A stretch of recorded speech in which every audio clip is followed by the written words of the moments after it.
Non-sequitur. Your facts are uncoordinated. Warning. The following live stream is intended for an uncommon audience. Those suffering from religious celiotitis, idiotic use of the word scientism, or geoplanetary flatardation are advised not to watch any further, as this could result in symptoms including feeling triggered, loss of wokeness, or the need to comment in all caps. However, if you think bold ideas are righteous, unique perspectives are gospel, and strong opinions are sacred, then we say hallelujah. This is NonSequitur. Never follow. And now, here are your hosts, Kyle Curtis and Steve McRae.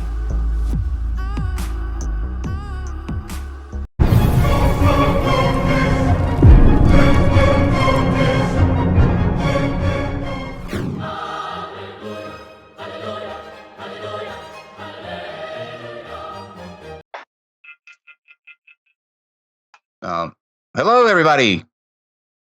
Welcome to NonSequitur. Hello, what's going on? Hello. This is Mark, by the way. We will be talking to him tonight about tarot card reading, spirituality. Very interesting subject. It's what happens when Steve gets drunk to the point where he goes on YouTube and he watches streams that he doesn't know the people. And luckily for us, it worked because we found Mark. But Steve's going to tell the story in detail here in just a second. I don't know if you are, or if you have noticed that there's a new video on our channel, and that is from Tau Ceti Alpha. If you don't know who he is, you need to, at the end of this stream, go and find him and watch his videos. His Flat Earth Full Retard Mode number 24 featured the clip from our show with the dumpster fire with Gav and Dale from Beyond the Imaginary Curve. And it was fantastic. I mean, it was done beautifully. And so we took the clip out of that, put it on here, and that's called us quite a afternoon. It has been just nonstop. And I'm gonna let Steve kind of give us his thoughts on the Dale, because Dale seems to be very angry at Steve for some reason. Yeah, he kind of does. I don't even know where to begin with this. I mean, I have not spoken to Dale one-on-one ever. In fact, I didn't even know who Dale was prior to him coming on our show. And all of a sudden, he's had a hate boner on me ever since. And now he just put out another video calling me out and challenging me, blah, blah, blah. And people know I don't respond to challenges. I don't go to somebody's channel, do a one-on-one with them just because they want to call me out. It doesn't happen. Now, if they want to come in here and have a conversation, hey, be my guest, right? But he did like, what, 45 minutes? 45 minutes that I'm like, I'm some kind of this Luciferian shill that's just promoting a fallacy against objective reality, which I would rather have a discussion with him what he means by objective reality than flat Earth, because flat Earth we all know is bullshit. At least with objective reality has something of interest to me. He did rant. He ranted quite a bit, but he's welcome to come along again with Gav. Yeah, hey, come on. I was getting ready to say here's our response to Dale. We had you in the first time, and no matter what we put out there as far as evidence, and it was actual evidence, we asked you to answer a couple of questions. That was a little difficult. And then when it came your time to ask us a question, you wanted us to literally become a globe to see if water could stick to it. And that's just ridiculous. So we're more than willing to have a conversation with you. You are invited back. This is your open invitation. But you're going to have to actually have an argument this time. And if it's 5 minutes in and you still have not presented an argument, then out you'll go again. But if you think that you can handle it and you think you have a different approach this time, we more than welcome you back here. We're not scared of any proof that you are what you call proof. We're not scared of that. So Dale, Gav, you're welcome back, but bring something a little bit more than you did last time. Okay. Steve is going to explain how we found Mark. It's a funny story. It begins with a old-timey looking picture. I don't know how you describe it. It looks like a jar with handles on it, like moonshine used to come in. And Steve got to the bottom of that one night, and so this ensued. Yeah, that's actually kind of this whole story in a nutshell. Basically, I had been reading on air a letter from my crazy ex roommate. We've done a couple of them, actually quite a few, and even some voice recordings. And there's another one that I'll be reading eventually with a voice recording that we have. But I was reading this one, and after we got done with it, oh, by the way, I was drinking the jar that you're talking about is corn whiskey. It's basically moonshine, Ah, I and knew it. yeah, it's really good stuff. But I got done with that, and I was like, "Well, shit, what am I going to do now?"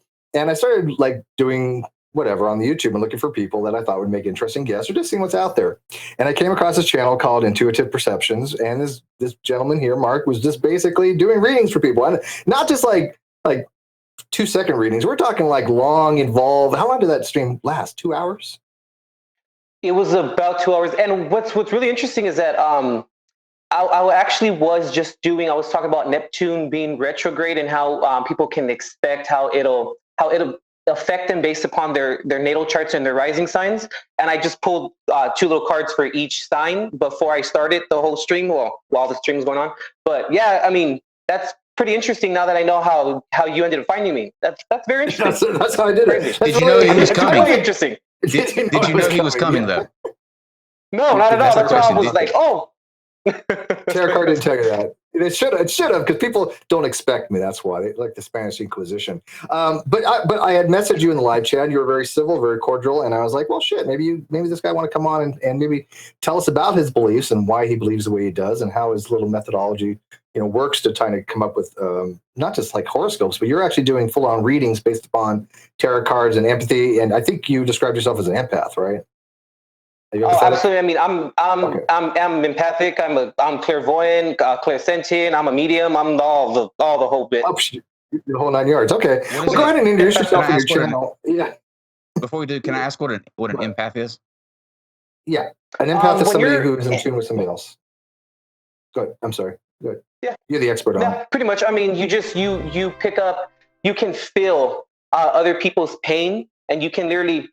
It's like an energy that comes through, and when you're speaking to them, you can actually not like feel physically. Some people actually do. It depends, like on their on their abilities. But you just understand it. It's like an energy that you can pick up, where you feel like their pain in their heart chakra, in a sense. Mm-hmm. It's like empathy and sympathy. Okay, but you're also intuitive, right? I mean, you do base a lot of things on intuition. Okay. Steve, yeah, I run off my whole intuition. You want to read those 2? Super chats real quick, get them out of the way, and then we'll start. Okay, so good. Go ahead. I was going to say we are going to be reading the super chats out. We do have them come up, and you hear that little noise. That's Dave. Noise. Sounds like a trumpet. Yeah, you may have heard it earlier. Anyway, keyboard. Yeah, you might be AFK. So, anyways, wait. Okay. We can't play it on demand. Oh, I get it, because it's part of the super chat. It just plays when the super chat plays. I got you. So we can't play it on demand. So Kiwi Upstate says, I sent my tokens and left you the private chat. What the fuck? That was on the chatterbait that we had Upstate, by the way. So I think you're on the wrong format right now. I'll be doing those shows after this one. Hear me say that? That's odd. Yeah. All right. Yeah. I mean, Kyle makes more on Chatterbait than I possibly could, but you know what? It's fair competition, right? That's just what I do. Yes, you got to supplement your income somehow, right? Fostering Atheism said, "This is a non sequitur comment." This is okay. This is true.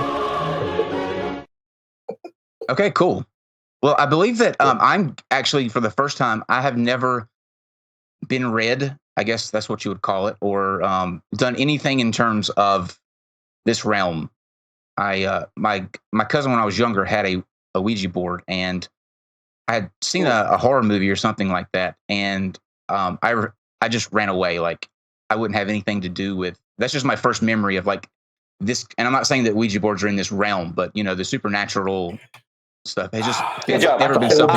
I would want you to run away from it. That's a whole different episode. I can tell you right now, we will have an episode on Ouija boards. I want to. I have my own personal experience with those. It's a different ball game altogether, but we'll say that for you don't believe it, though, do you? I mean, you don't believe it, though, do you, Steve? I can tell you right now, I've had some really fucked up, shitty experiences with Ouija boards. It's Do I real. believe that? Do I? I'm agnostic, right? So what am I going to tell you? But I can tell you right now, I can tell you this: there are some psychological effects with it. Period. Whether it's supernatural or natural, whatever, there are some real, honest to God, psychological effects with it. Yes. Well, Mark, why don't you go ahead and take a couple of minutes and introduce yourself to everyone, let everybody know where they can find you following, tonight's show and all that other kind of stuff. Sure, absolutely. Well, hi, everyone. My name is Mark. I have had my own journey in terms of spirituality, my own awakening. I mean, I believe that our awakening doesn't just happen. It's something that is prolonged, something that you go through, and it never ends. You just have that initial awakening process where you lose everything and you're on your floor crying in your room for 4 months listening to Jesus music. That's just my own kind of personal experience. But what ends up happening is that you go through this process where you have to lose everything so that there's only one, I won't say person, but one thing, one entity to go back to or left to understand it. It's God, whatever it is that you personally believe in. But so I started my channel in May 2017. It was a couple months after my awakening. And I mean, I have clients from all over the world. I mean, I have clients from Malaysia, Israel to, the States, everywhere. And people they come to me for spiritual guidance and spiritual advice and how to look at things from a different perspective. And I'm just a firm believer in leaving that, they call them the querent. That's the word, who comes to seek the guidance, to leave that person feeling empowered and to leave that person feeling like, you know what, the situation isn't as bad as I thought it was. And I can move forward now by giving them, confidence that they can handle this. And also spiritual guidance, just regarding looking at things from a different perspective. And I think that, whenever someone comes to a tarot reader, you don't necessarily have to be connected to the divine realm. You don't have to have any of that. But when someone comes to a reader, they need to be open to hearing everything that they necessarily don't want to hear and hearing things that they necessarily want to hear. And it's the way that you deliver. And I believe that it must always be with compassion and understanding. And, that reader needs to not be so emotionally invested in that person's emotional issues, because that says a lot about that person's motives. Kind of gets a little bit into it, but I just learned over time, and healing is it's a big thing, because I've healed so much from this through my own personal experiences as well.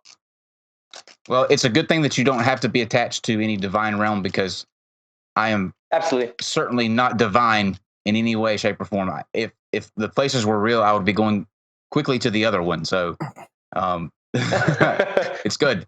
Well, I'm just a firm believer that we're all divine beings. We're a soul. We're a spirit. We're not this human vessel that sweats and shits and pisses, Well, you probably don't deal in the type of shows that we do sometimes. If you start getting into flat Earth and that ilk, you will quickly lose your optimism. It will be gone like that. I used to be happy, cheery guy, and now in the mornings I argue with my alarm clock every day. And he cries a lot. And by the way, everything you just described at my age, I do frequently. So it happens. So how about we do this? Before we kind of get into the methodology that you use and some of the questions I might have in regards specifically to this topic, you don't know anything about Kyle, right? I mean, you've never met him. You have no idea who the fuck he is. No, nothing. He's a person we picked off the street kind of thing. He just wandered into the non-sex show kind of stuff, right? So he's not. I don't really know anything. I mean, I haven't peered into your energy of sorts, because I'm psychic, so I can pick things up, but be careful. Once you do, you never go back. You'll never be able to go back. Once you look into the blackness there, it looks back at you. So be careful here. That is very true. Kyle, your wall is very, very thick, but that's okay. And it's a little hard to get through. My walls are. Your wall is a little bit thick. It's a little hard to get through because there's a lot of growing up issues. We all have them, I have my own shit. I mean, I'm 27, so I still have my whole life to live. My Saturn return's coming up, but their self-identity, I want to say, is a little bit kind of in there. What was your Saturn what? my Saturn, return. Whenever we're about 27, 28, 29, Saturn comes back around, and he's a planet of karma. And and he'll snatch things from your life. So, all right. So I'm going to take notes on this, by the way. So hold on. I want to take notes. Okay, go ahead.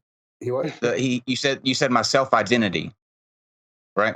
In terms of we all suffer from that, or maybe learning who you are is a process. We never know at the end of the damn day, but it's just coming up with morals and ethics as to how to apply them to your life, and also maybe being a little bit fearful or looking externally for validation.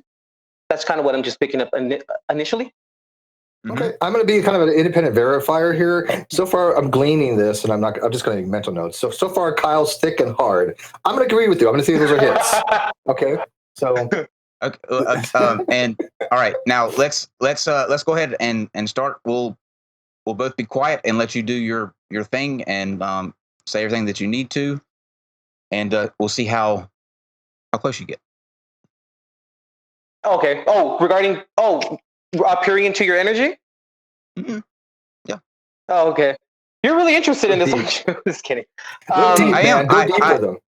I've never done this before. Absolutely. I'm kind of excited. I want to say just that's what I'm picking up is just looking externally for validation. And we all have those issues. I do it even to this day. I want to say maybe people trying to reform you into being something that you are not, or kind of wanting you to be a certain way and expecting you to conform to that. I want to say that's what I'm kind of getting here. I can use my tarot deck that I have here and kind of look and see. I can get more information at least from that. Would you like to do that? Sure. Okay. Now, normally though, the person has to actually shuffle the cards. Though that's what's supposed to like transfer the energy or whatever. He can't shuffle them, so that can affect anything or make a difference. Not really. I mean, I don't really have to necessarily shuffle. There's multiple ways to shuffle. I mean, you can go like this, if anything. You can shuffle, you cannot. It's really all about intent and what it is that you're asking while you're shuffling, because that's the energy that you're putting into the process. And it's all about intent. I mean, if you go online and you see a reader that's super negative and they're like, shuffling off super hard, I mean, that energy, those cards are going to pop out that are reflective of that person's energy. So it's really important that when you seek someone or you seek a reader, that you have to understand what is that reader, what's that reader's intent. Do they want to deliver guidance to you, give you some information or suggestions from a higher perspective, or are they trying to just solve your issue in a negative way, like kind of tell you like, oh, this person's cheating on you or this person's doing this? It all depends upon intent and what it is that you're looking for, what it is that you expect to get out of the experience. And different readers I'm super nervous right now. Are different ways. Yeah, now I'm like, I know, because I'm like super nervous. I'm like shaking. I'm ready to begin. I noticed you handle the cards really well. Do you have any background in magic? No, I don't. No, not anything like that. You just practice a lot with cards.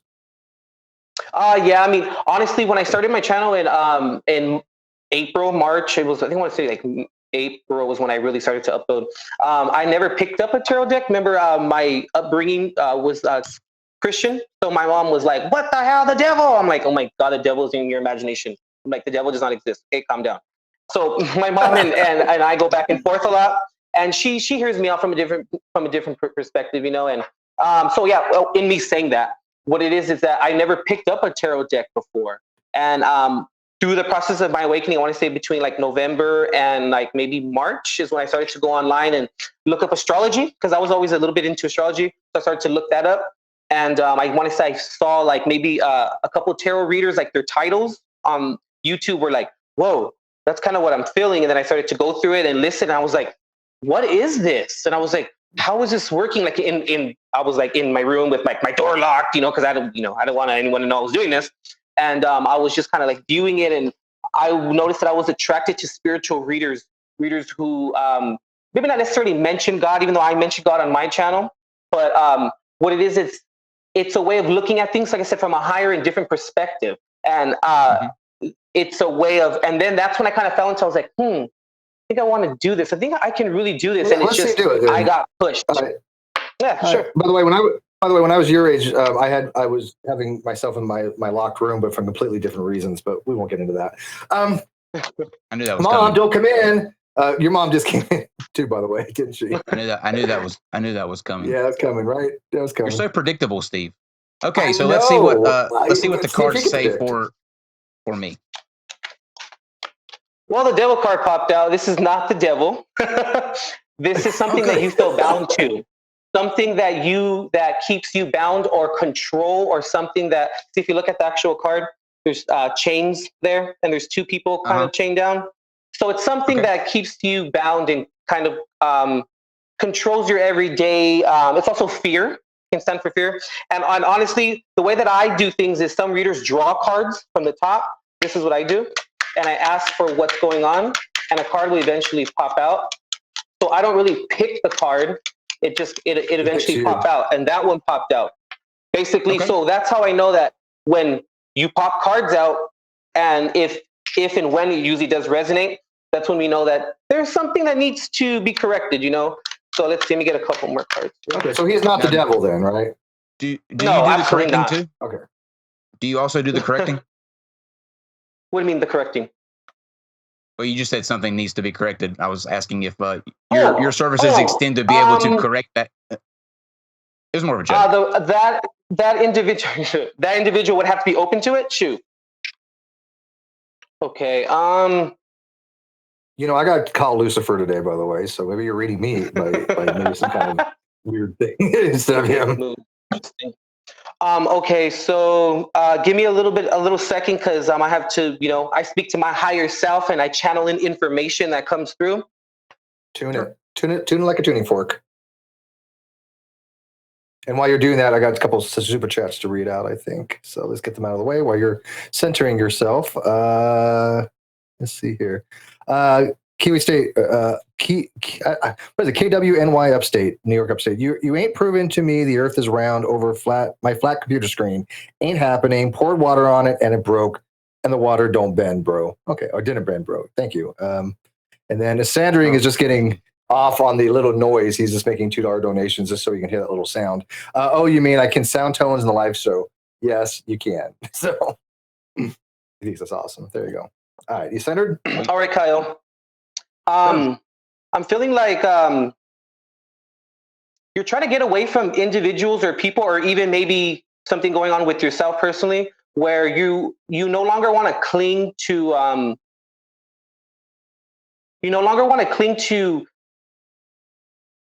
verbally bashing individuals or verbally bashing yourself. I feel like it's kind of like the background chatter that goes on in your brain, and it's kind of like a judgment upon yourself. And it's something that kind of keeps you down in terms of growth. I'm also kind of getting, there were maybe individuals, I'm picking up a father figure maybe, or like a parent figure that maybe was very verbally maybe abusive, and you are trying to find a way of releasing that pain from that, releasing those opinions of that individual or that person from running in the back of your mind, and from keeping you kind of suppressed in terms of moving forward in your life in whatever area that may be. I want to say growing up may have been a little bit difficult, I want to say. There were a lot of things that you would find out about people in your family, or about situations where it's not what it was, and it's not exactly how it looked on the outside, that there was more going on in terms of what happens behind closed doors is completely different from what people see on the outside kind of situation. And I'm also kind of getting to that there were aspects about yourself that you couldn't really speak to people about. And it was things that you had to kind of keep inward, because it was like maybe cast of judgment, something to that effect. But I'm really getting though here that it was you're trying to release yourself from prior life judgments, or people trying to reform you, and it's a little bit of a struggle to actually move forward with that, but you are releasing yourself from it. But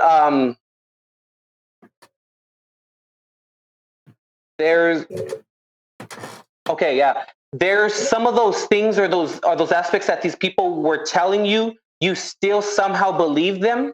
And it's a little, like I said, it's a little tough to move past them and to release them. But since I'm picking up like prior life or past life as well. You may have been judged heavily in a past life, and then you bring that into this lifetime as an unconscious and subconscious fear. So then what ends up happening is that a lot of the times we relive lives or we relive lessons. And what ends up happening is that then when, we're in spirit form, we end up, choosing our life down here to learn a certain lesson. And we literally will say, well, I want to learn this lesson. So make this so evident in my life down here this time that I end up forcing myself to change. And I'm feeling like it's something like, in saying all that, I feel like it has to do with like judgments and believing those things that people tell you, but eventually it's knowing yourself and realizing who you really are and no longer looking externally for validation. Okay. That's kind of what I'm picking up here. All right. You mean, basically, do you want me to tell you how you did? Sure. Yeah, get scored a little bit. I mean, I can tell you right now, he grew up being a flat earther his entire life, and he was hiding that from the general public, and he doesn't believe that we went to the moon. No, I'm just kidding. Steve. I'm kidding. Russian vid, kiss yourself. Well, is Russian Viz watching? Oh, I don't know, but he'll take what we just said and run with it. He will. So, your poo, I'm trying to get away from people in a sense. Yes, flat earthers always. Dead spot on that first one. The father figure or somebody could have been verbally abusive. No, I've never had anybody that was really close to me be verbally abusive, like father, grandfather. However, you were dead on the a part of me that was trying to be reformed growing up. I went to a Southern Baptist church, and I'm also gay, so my entire life was spent trying to be reformed. Absolutely. And in my past life, I was, a lot of people don't know this, but I was Julius Caesar. So I'm constantly trying to run away from people who have sharp knives. And that's interesting because you got the King of Swords in reverse, and this is a sword, a knife. That's interesting. Stop it. So because he's dead, because his death was a long time ago by a weapon like a sword, that goes through many manifestations of his reincarnations, and he has a fear from all of them back then. Absolutely. I mean, whenever all our past lives, if you believe in reincarnation and all that, is always in our subconscious, right? Wasn't Julius Caesar? I'm not really sure. I mean, I think so. There's a delay, by the way, guys. There's a delay. Yes, so, sorry. If it feels like you're being cut in on, Mark, that's not the case. There's just a little bit of a delay with the system. So, we're not trying to step on you. We're just trying to cycle through that. But yeah, you hit dead on that aspect with me. Just curious though, what is your, I guess, I don't know if you'd call it religion or spirituality, because do you believe that we reincarnate? Do you believe that we have? Yes, absolutely. Okay, so would you box yourself into a religion, or do you just kind of do your own thing? Yeah, I do my own thing. I was listening to one of your other podcasts. It was a woman. She has what was her name? She had a book out. Wonderful. Like almost everything that she was saying is kind of what I resonated with a lot, in terms of like, I'm a spiritual being on a spiritual, emotional mission. That's it. There's nothing more, nothing less. Do I believe in God per se? Absolutely. But I believe God's an energy. He's a spirit. He's not a human, like with, wrong. Like, no, it's not like that to me. And I believe that because everything around us is energy. It's an energy exchange. There's a lot. We have auras. There's a lot going on underneath the surface and underneath a lot of things happening that are beyond our 5 basic senses that we are indoctrinated to believe is only our perception. There's a lot going on behind the scenes that our brain, interprets that we are not aware of, and therefore we pick up on it, like pheromones and things like that. We don't know that we're smelling them, but we are. And it has to do with our subconscious. It has to do with our conscious, brain and how things work. And everything is energy. And as long as you can you are aware of these energies, you can then practice peering into these energies, and then they become more prevalent. Okay. And Steve, you're getting ready to say something there. Oh yeah, I was going to ask him if this reincarnation, what's the purpose of that, and why is that some kind of grand design? Why was it implemented? And I mean that prescriptively. Why was it implemented such that in the universe you keep coming back? For what reason? What my belief is that, you know, okay, explain this. Like I said, we're all spiritual beings, right? So we're not responsible for this vessel that we're in, this human vessel, right? So what it is that when we die, per se, when this body expires, we then go back into spirit form, and we are in our highest self. We literally look back at ourselves and say, whoa, I did that, I did this. Like, it's a conscious energy in a sense.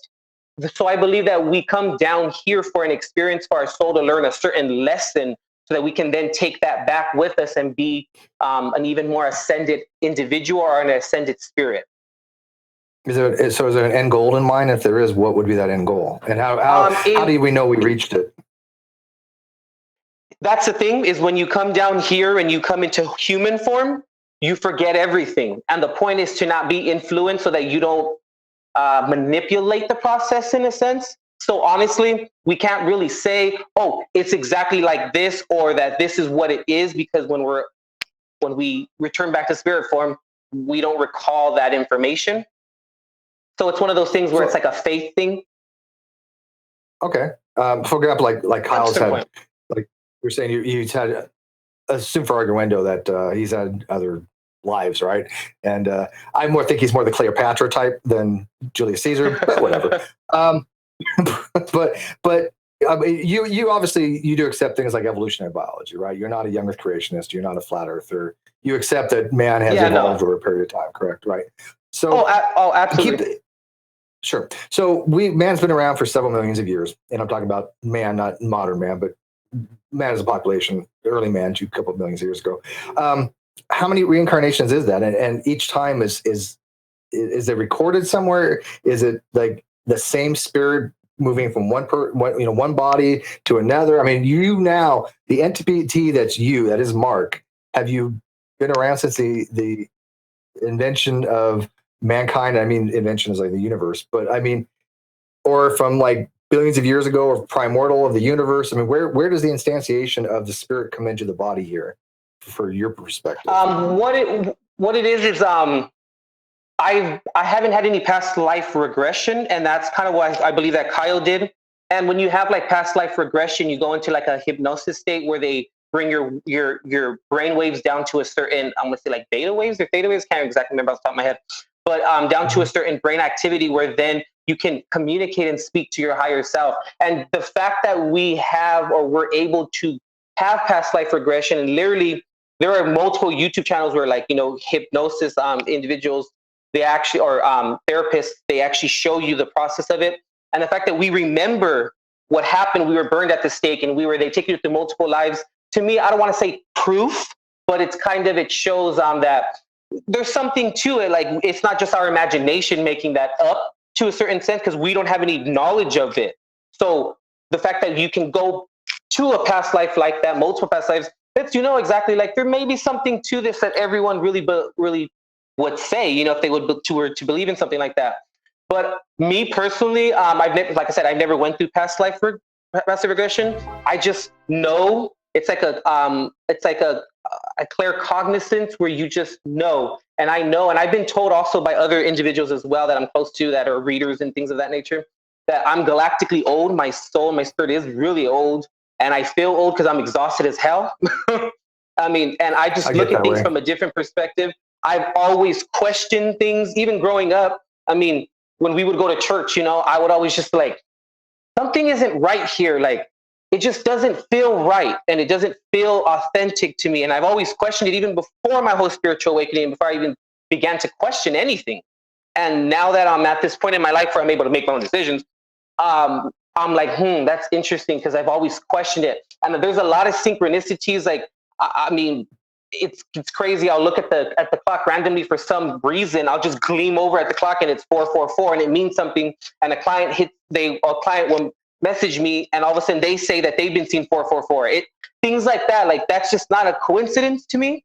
There's something to it. I've had another client too where I was messaging her and she was a brand new client and she booked with me and I said, oh hey, the time is 3:33 right now, and she was like, oh my god. And she's actually back east, so she's on a different time than I am. But I told her, oh, it's 3:33 right now, and she was like, oh my god, check this out. So she sent me a picture of her speedometer on her car, and it was 333,333 miles.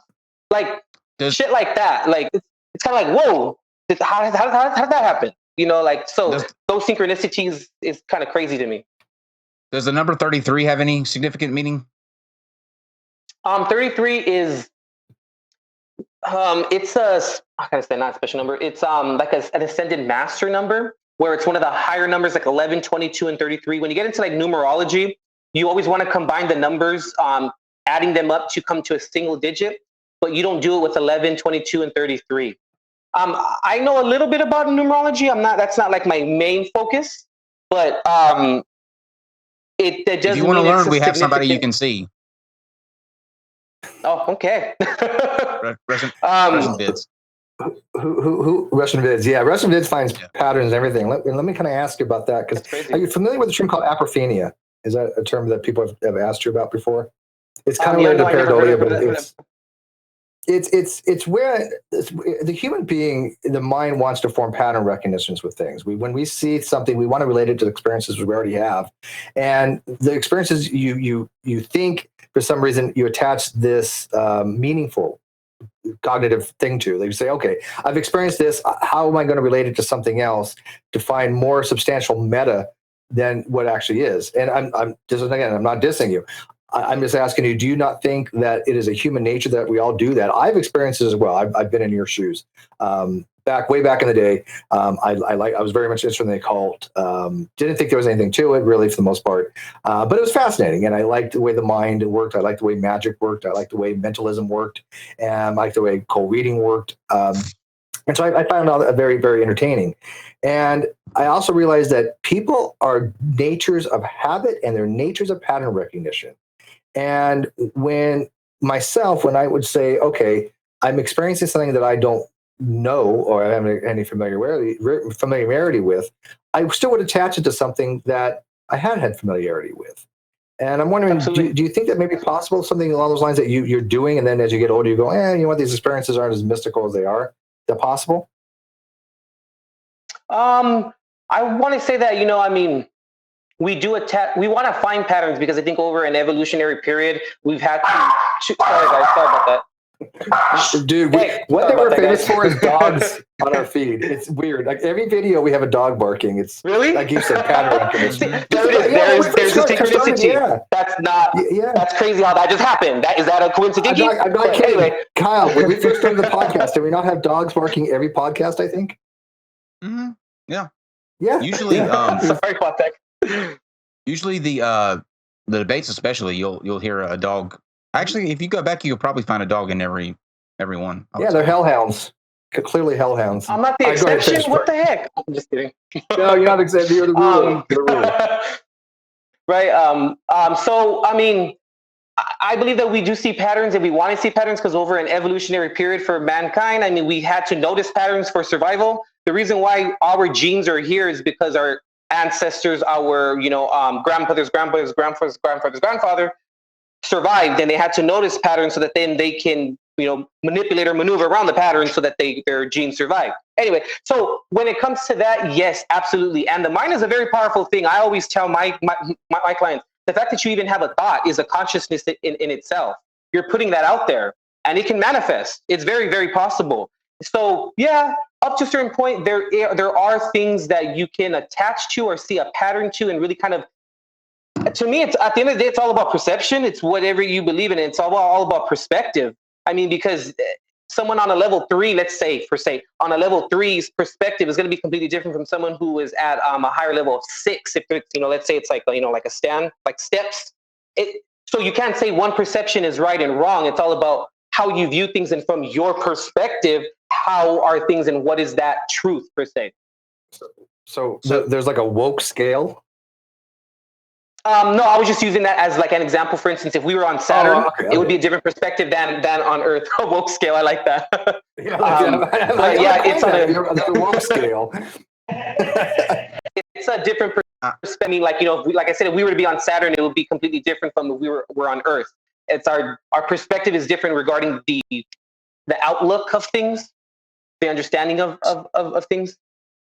Yeah. So I'm a Cancer. What is a typical Cancer like?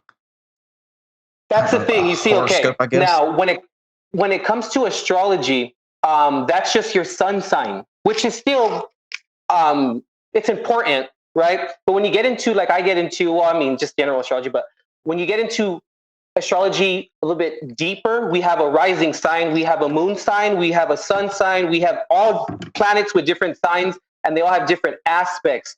Are these planets, or how are they communicating with each other? What's the communication? Is it harmony? Is it an opposition? Is it tension? All of that comes into play. And when you pull up your birth chart, literally it's like a round, looks like a pie, and there's different sections of it. I don't want to kind of get too much into terminology, but there's a bunch of lines, and you have to look at it, and it's like astrology on crack, I want to say. So everyone has a rising sign, everyone has a moon sign, everyone has a sun sign, and all of those different archetypes get kind of put together to come up with your own unique individual self or disposition. But a Cancer, I would say, for a Cancer sun, when's your birthday? July 18th. I know his birthday. I was going to say, I knew his birthday. July 18th, okay. By the way, yeah. July 18th, so guys out there, message him. July 18th. So July 18th, okay. You're almost at the end of the constellation. So I want to say you're almost maybe like a Cancer Leo cusp. So you can be a little dramatic at times. That's okay though. When it comes to and it's all about, you know, it's like, look at me, I'm right here, I'm different. I'm so different. You can't be like me. He is fabulous. That's usually Leo. Yeah. That's usually Leo. But since you're a cusp, then okay, because I mean, we want to say every constellation is 30 degrees long. Let's look at it like 30 inches long, for lack of a better term. But they just say for instance. Right. So okay. when you're July 18th, you're probably maybe like 26, 25 degrees. So you're almost into the next constellation. So it's like a cusp a little bit. So you're a mix of both. But I want to say with the Cancer Leo cusp, a lot of your intentions are very, I wish I was very 25 or 26 degrees. I'm almost 32 degrees now, and I don't want to do it. Right? You just ended your Saturn return. That's interesting. Anyway, but when you are that cusp, your intentions are always great, right? But your delivery can be a little off. And when you want to help people, you do want to help them and you do care. But it's more of like this. I'm going to help you, but we're going to do it all my way, which further then suppresses the individual. I give that. That's accurate. And does it really assist the individual? That's just a Cancer thing. My mother's a Cancer. My brother's a Cancer. A lot of my family members are Cancers. So I know how Cancers are great. Don't get me wrong. My midheaven is in Cancer. So, you know, that's what makes me a great reader. But I mean, Cancers are great. You guys are moody as hell. Oh my God, moody. Because you're defaultly, the sign of Cancer is ruled by the moon, and the moon is emotion. The moon, you know, it brings up emotion within us. So that's why Cancer is, and you're also in the tarot deck represented by the card of a chariot, and it's taking the good with the bad and making sure that there's an even there's an even amount of each aspect, and then moving forward with it. And you have to balance between the good and the bad, or else, you know, your chariot's going to veer off and crack, per se. Okay, I need you now to tell me, even if it's not true, a bunch of good things so that I don't feel so bad about being a Cancer right now. Absolutely. You guys are very, very caring. Let someone mess with your family. That's when you'll grab the biggest knife and you will run miles to stab them. Even not even family, it could even be friends, people that you consider very close to you. You guys, relationships are very important for you, and actually investing in those relationships are important to you. But a lot of the time, like I said, with Cancer, it's good. But a lot of the times, you guys want to help so much that you end up controlling the entire thing, and then it kind of Mark, we're suppresses going the back other into the bad person a little stuff. bit. Yeah, We're going back into the bad you're stuff. doing so well Here we there. go. You're doing I'm some kidding. really. I'm kidding. Hear me I'm out. kidding. By the I'm way, kidding. I'm kidding. Let me ask a question though. The good stuff was right. Let me ask a question though, Mark. What do you say to people who would, hear what you just said and say, well, okay, but in a way that really could apply to anybody? Absolutely. You know what I mean? A Like lot of people say that. Yeah. Mm-hmm. What's your answer to that? Generalizations. Yeah. Yeah, generalizations. Absolutely. That's when I say, well, let's look at your natal chart, which is more specific. Literally, we all have our own unique natal chart. And then I can tell you certain things about yourself regarding your childhood, how you grew up, how your relationship with your mother is, relationship with your father is. That's when we get more specifically into it. That's why when I was saying, when I describe a Cancer, it has to be general because it's for all Cancers out there. It's just one aspect of who you are. It's not the entire meal. Your natal chart is the meal, the carrots, and the knife you use that you cut the carrots with, and per se. That's how our own natal chart is. It's very specific. Did Kyle freeze or he drop accidentally? I think he dropped real quick. So let me ask you two things then. One, what your big miss was you should have mentioned something about Kyle's hair. If he's not here right now when he gets back, mention something about his hair. He'll freak out. I'm telling you, he loves his freaking hair more than I do, and I got a lot more of it. So I mean, and by the way, I let you guys know I bought some coconut oil the other day for my hair. It's fabulous. Oh, nice. It's just so soft. And, I love it. I use coconut oil all the time. It's great. To what? Shine it? So what I kind of want you to do, and by the way, for people that don't know, I've already told him my horoscope. My birth sign. I'm an Aquarian. Does anybody know my birthday? Anybody out there? I'm just kind of curious. I've been on 5 years now to see if anybody actually remembers my birthday. It's a holiday. I'll give you that. So to narrow it down, Aquarian holiday. Not too many choices. Want to take a guess? Anybody? You can take a guess. January 1st. No. No, that would be no. That's not Aquarian though. That's is that? I don't know what the cusp is on that. February 12th. No, that's not a holiday. No, February 10th. That's not a holiday. Valentine's Day. Thank you. Yeah, my birthday's on Valentine's Day. So when I was growing up, every present that I got had a fucking heart on it. All my life, I got candies from my best friend, male friend, used to give me candies, little heart candies. Yeah. So I fucking hate having a birthday on Valentine's Day. When you sit there and bitch about having a birthday on Christmas, at least you fucking get decent presents, okay? I got shit with hearts on it my entire life. I don't fucking want to hear your problems out there that your birthday's on Christmas, okay? So we got a couple super chats. Let me read those real quick while we're waiting for Kyle. Then I'll try to get some more questions for you because I do have more. So let's see. Sandring again. I wonder if he knows what the first point of Aries is and what happens. That is at least useful information to find out about yourself. Don't feel obligated to actually ask or read this out loud. Too late. I'm going to read every super chat. So do you know what the first point of Aries is? I think I do, but that's a celestial thing, if I remember correctly. Yeah. It's just the Aries finding out about yourself. Not everyone has things in. See, back to our natal chart. Not everyone has. He's talking about astronomy, is what he's talking about. Oh, astronomy and astrology are two whole different things. Right. Yeah. And I'm because I don't know if you would know particularly what that is. It has to do with the celestial sphere passing for the right ascension, and the whole celestial sphere goes around this way. And so the point of Aries is the first point. Where the absolutely. celestial equator crosses the ecliptic or something, if I remember correctly. But anyways, I don't remember. I took astronomy. I don't recall, so forgive me. Anyways, fostering atheism says, what is the guest explanation for card reading not being the same when done in succession? I'm not sure what that means. What is the guest explanation for card readings not being done when done in succession? You know what that means? I don't. Done in succession, maybe like one after the other, I guess. Maybe, I don't know. That's the only way I can interpret it, but I don't know if that's what he means. Yeah. Okay. Well. It's not good to get card readings like that back to back per se, because it's the same energy is going to come out with the same individual. Or the same reader, I should say. Real quick, everybody in the live chat, yes, it is true. Steven Anderson is not a secret homosexual. Yeah, I want to make that very clear. He is not a secret homosexual. Okay.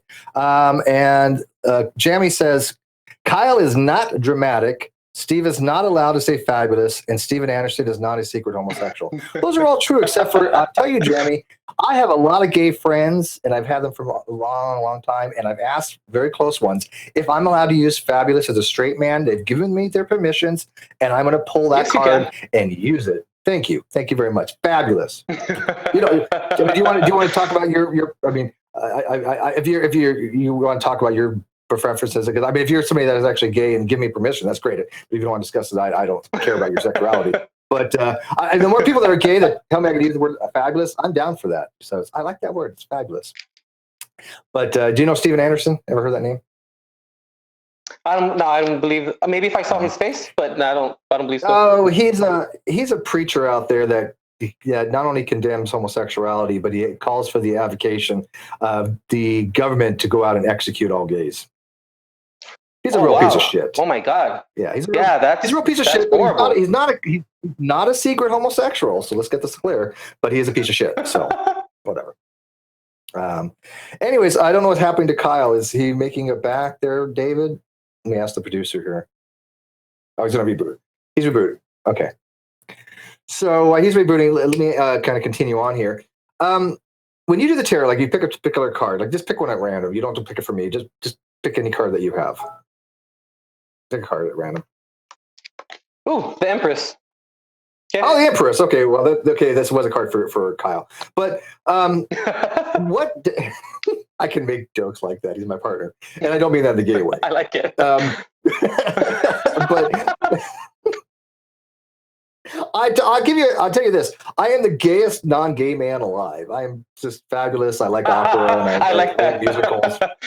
So whatever. Well, I mean, we all carry masculine and feminine energy within us, and divine masculine, divine feminine. And nor am I into twin flames. I don't know, but that's a whole other topic. But topic. I mean, I personally carry a lot of feminine energy as well. In terms of, I'm empathic. I run off my intuition. I'm very caring. I'm understanding. I communicate. Those are all per se feminine. They all carry masculine and feminine with.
Give me a second here, folks. Let me get these people back in here. Reset.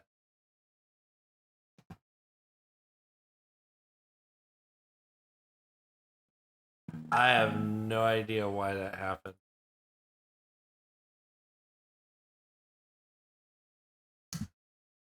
Good. Thank you for that super chat while we were offline. Can't read it right now, but I will in a second. I'm sure one of them was Jamie too.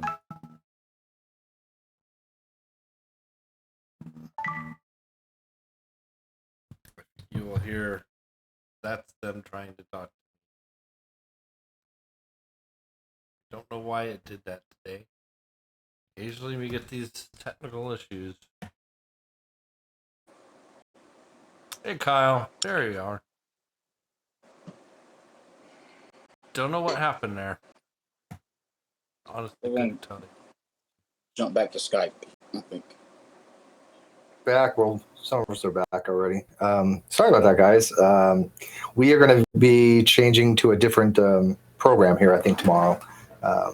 Yeah. Yeah. Whenever we have to go back to Skype, but this Vivix is not working for us. You live and you learn. All right. We tried. Do we have? Yeah, we tried. It was worth the effort. No, and I will go on record saying that both Daves did a phenomenal job trying to get vMix to work right. However, I think it's past the point where we just got to say it's not going to work for what we need it to work for, unfortunately. Right. So hopefully this will be the last time this crash happens. Yeah, hopefully. Did you get a new link out to Mark? Because we were having a great conversation. It was really very interesting. I will get you a link real quick here. All right. So while we're doing that, we got a couple more super chats, I think.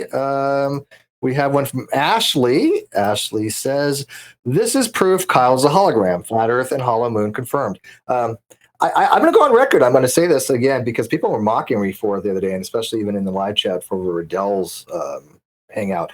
I do accept the holographic principle. I think anybody who is in science generally accepts the holographic principle. It's nothing too extreme. It's the fact that they don't understand what the holographic principle is. And because of that, and because they're an own inept understanding, they think that we are just some kind of ethereal hologram. That's not what the fucking holographic principle means. It just, and I'm not going to, I'm not even going to go into the details of what it actually entails, but it's actually a scientific principle, and it stems from entropic theory of black holes. And so when people say things like, "Oh, Steve accepts the holographic principle," it's woo-woo. No, it's actual real science, and it's based upon real laws of entropy. So they don't understand that. You don't know. You don't know, man. You ain't woke enough for this shit. That's why. Okay, so let me get to there's a couple other super chats. One sec. Refresh this. Francesca King, Steve, your plaid shirt is fierce. Chat reading. Thank you. I tell you, I this is my favorite shirt. I wear at least once a week. It's comfortable. I even mentioned one time it's easy to put on, and somebody had said, "Well, Steve, does that mean that most of your shirts aren't easy to put on?" Yeah, I have some shirts that are very difficult to button up, and I just like this one because it's easy. I like it. It's comfortable and it's fabulous. So thank you for that. But anyways, welcome back, Mark. All right. I was like, what happened here? Oh, our energies fucking caused vMix to die. You should have read in the cards that was going to happen. Yeah, next time give us a little bit of give us a little bit of warning on that. So you had picked a card, and your card was the Empress, right? And so I wanted to know what actually makes it so that card has any real descriptive value. And by meaning of that is this card means this, and what prescriptively makes that the case. So if there's some kind of universal rule that means that particular card has to mean this, what makes it so, and why is it just not some arbitrary reading that somebody can say, you know what, I want the Empress to mean this specific thing? And even if it's over a period of many, many hundreds of years, why tarot means what it is, how did they derive that? How did they discover that? By what mechanistic means did they get the esoteric or the knowledge for this, epistemologically speaking? What it is okay, here's the thing. Every card means something. It's like, why isn't orange called an orange? Because we wanted to. Then in a sense, we could have named it anything else at that point. Why is a fruit a fruit? It's all just for naming a certain, for naming an item or something. But the Empress, for instance, each card, like I said, has a specific meaning to it. But when you start to read intuitively, when you get 3, 4, 5 cards together, now the situation's different versus how each card individually means something. So there's an archetype like the Empress. You would call her the mother of creation. She creates things. Now that can actually mean pregnancy, like birth, or the creation of an idea, the creation of nature. So it leaves it open to interpretation at least a little bit, or it's not so specific. Tarot is a little bit specific, but the cards mean something very basic. But you go more off of your intuition, and that's when you pull information from it. And then I believe that's when you would, I guess you want to say, channel in information, or you don't necessarily have to do that or be very intuitive to read, but you use that information to come up with a storyline. That's kind of what tarot does. It creates a situation, and then that reader then presents it. But each card has a specific meaning. The moon can be like secrets. The moon can mean things being hidden underneath the surface. The moon can also mean things not being light not being shed upon certain areas, and different readers honestly use different cards for specific meanings. It depends on the type of reader that person is. I'm just going to say it, there are negative readers out there that just look at all the bad situation instead of the empowerment, and they'll look at the Empress as, you know what, oh, this means that your neighbor's pregnant. Yeah, your neighbor has to be pregnant because this is the mother of creation. She creates, she's pregnant. She has to be pregnant. No, that's not always the case, but certain readers have that negative intention. But what gives it that what instantiates that meaning to that card? If I have the Empress card, it's just because I could make it anything I want. I could say, hey, this means that you're going to win a lot of money. But then why bother having the tarot? You could if you want. Right. No, what it does is, what does the tarot allow you to do then? That's any different from any other just reading. You don't necessarily, it can even come, I mean, it's more of like, it just creates like, this is A and this is B and this is C. Now, what do you think is happening? That's what leaves it open for interpretation. I honestly have come across people where I can't read them. Their energy is just, I don't meld with it. And whatever I say to them, they're like, no, that doesn't resonate with me at all. And I go, okay. And very rarely does that ever happen. But there are people that I can't read. For some reason, it's just, the connection isn't there. So therefore, that's when the it could be multiple things. It could be maybe because that person is very blocked, or it could be honestly a vibration as well. You know, that person's wavelength is just not just mixed with mine. Maybe there's something about me that they're picking up unconsciously or subconsciously that is a fear from a past life. Like there's a lot of different things that it can be. But it just depends on that. I think I only ran into that problem maybe 2 or 3 times. But so when I do, it's a little bit strange for me. I'm like, whoa, I can't read you. Like, that's a little strange. But I don't take offense to it. Or that person could just be lying. Well, that's true, and I think it is a dishonest approach. If somebody reads me and I say, "Oh, you know what? That's not me," I'm going to give people fair answers. I don't like any kind of deception. So if somebody gives me a right read, yeah, that's fine. I'm going to say it's true, even though I think they're very general. But if somebody does a reading, like for example, I have a friend who works in Vegas, and he's a professional mentalist and magician, and he has his own show that he's starting up again, and he's on my Facebook, and I talk to him quite frequently. And me and him used to be on a channel in the video descriptions. Used to be on a channel called what was his name? Psystrike. Excuse me, not Psystrike. Psyfake. And Psyfake is a guy that goes out and debunks psychics. He does like debunkings of Long Island Helium and a few other people. He's been on Fox News, and I go way back with him. But anyways, me and my friend would kind of look into some of these claims, right? And not all people that do these things are dishonest. I don't think you're dishonest at all. Don't get me wrong. I think you really do believe this, right? And that's a whole different ballgame than somebody like the Long Island Medium, because I don't think I think she knows she's full of shit. So I'm definitely giving you that respect. But what's the difference if I have somebody like him who I know can do cold reading? He does it very good. He's a stage performer. He's not a headline act in Vegas, but you know he's well known there. If he can do the same thing with Kyle, and you give the same kind of reading, and you both kind of get to the same ballpark, how does one differentiate between him just doing it as a cold reading and you doing it as something that's actually involving some kind of spiritual energy? That's a fair question. Absolutely. I try to ask fair questions. I'm kind of known for that. Absolutely. I mean, I would think that I would like to. I mean, how can I describe that? It would be something where you would have to I would have to sit with Kyle. I mean, let's just use Kyle, for instance, since we were using him for the example. But sure. I would have to I don't necessarily have to all the time sit with that person actually, like energy-wise, like in person. But I do a lot of readings over Skype and all of that. The majority of them are. It just I would like to speak to that person a little bit more and kind of pick up on their energy, and then things just come through. And I'm pretty sure that that's not always the case, where then I can say something that would maybe be like, whoa, like my father and my mother is just like that, and I never told anyone that. Very specific things. Does it always happen like that? No. But I believe that that could possibly happen. It just depends on how, I don't want to say connected that individual is, but it depends also on what comes through. I mean, I'm speaking it from the spiritual sense though, like me for myself, what comes through is dependent upon what I'm being told. Only so much can come through. If there's something that Kyle needs to learn in his lifetime, and this has happened to me in my readings too, there's a soul lesson for him. They're not gonna, when I say they mean my spirit team, is not going to tell me that information. Because it's for him to figure out. I can't intercede or intervene into his life and soul path. So sometimes that can happen in terms of like someone who does a cold reading can actually like kind of say general things, and then the other individual who claims to be a psychic can also say very general things, but it cannot also always go like that.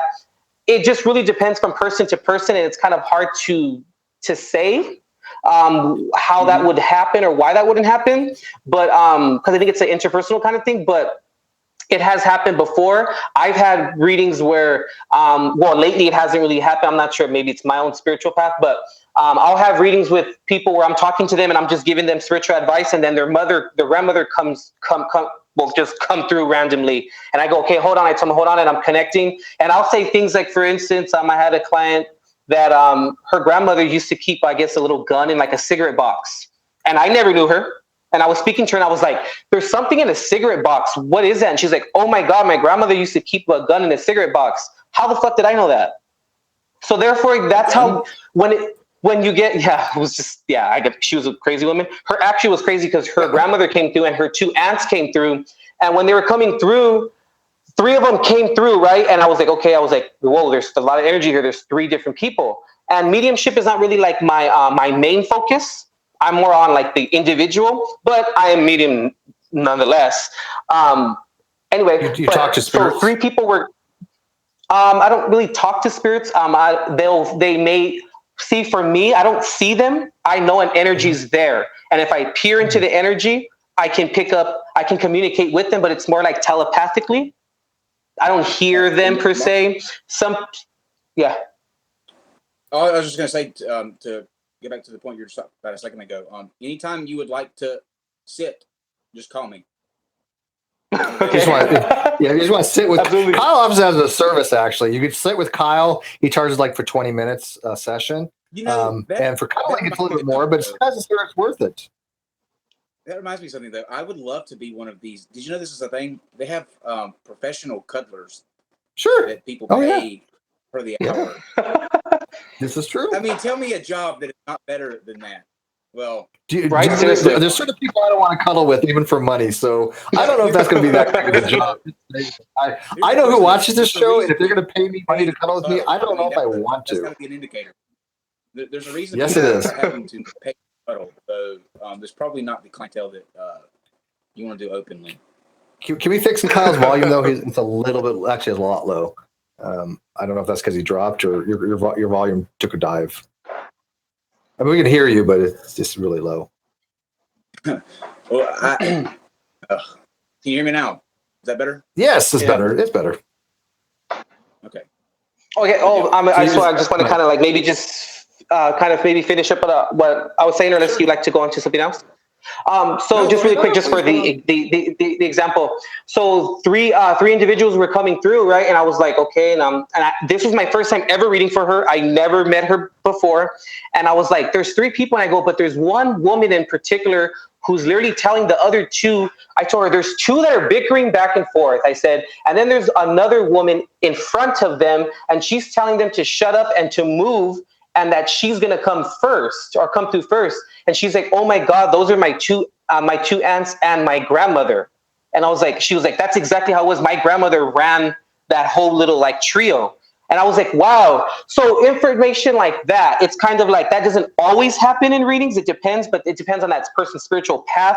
I'm here for service. That's all I'm here for. I plant the seed and I walk away. That's it. So if there is anything that particular individual must learn on their own, I won't be told that, or I won't be given that information, because that person, that's their own spiritual growth. I can't intercede in that, and nor will your angels or your guides intercede into that as well, because that's a soul lesson you need to learn that you signed up for. So a lot of it goes into that, and it's kind of hard to like put a generalization on it.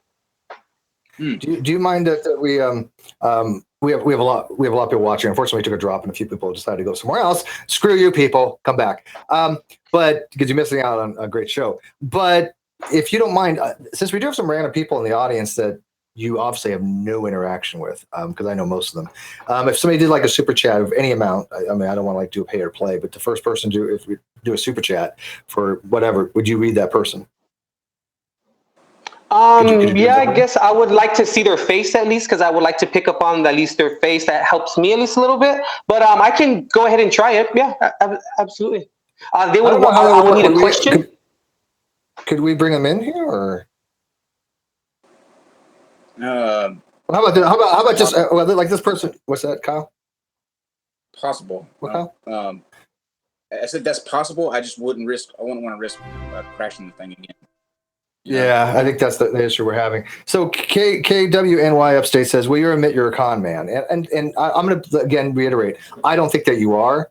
I've dealt with people all my life that had claimed psychic ability and things like that, and I do recognize the difference between a Long Island medium who I think is absolutely full of shit, and I don't believe in any psychics. I want to get that record. I don't believe in psychic mediumship, but I do believe there are people out there that really believe they have these abilities. Either whether it's called a shut eye, which are people that have over a period of time convinced themselves that they believe this, or they just outright believe it. I think you're one or the other, but I think you honestly believe this. I am not going to go on a limb and say that I think you're being dishonest or a con man.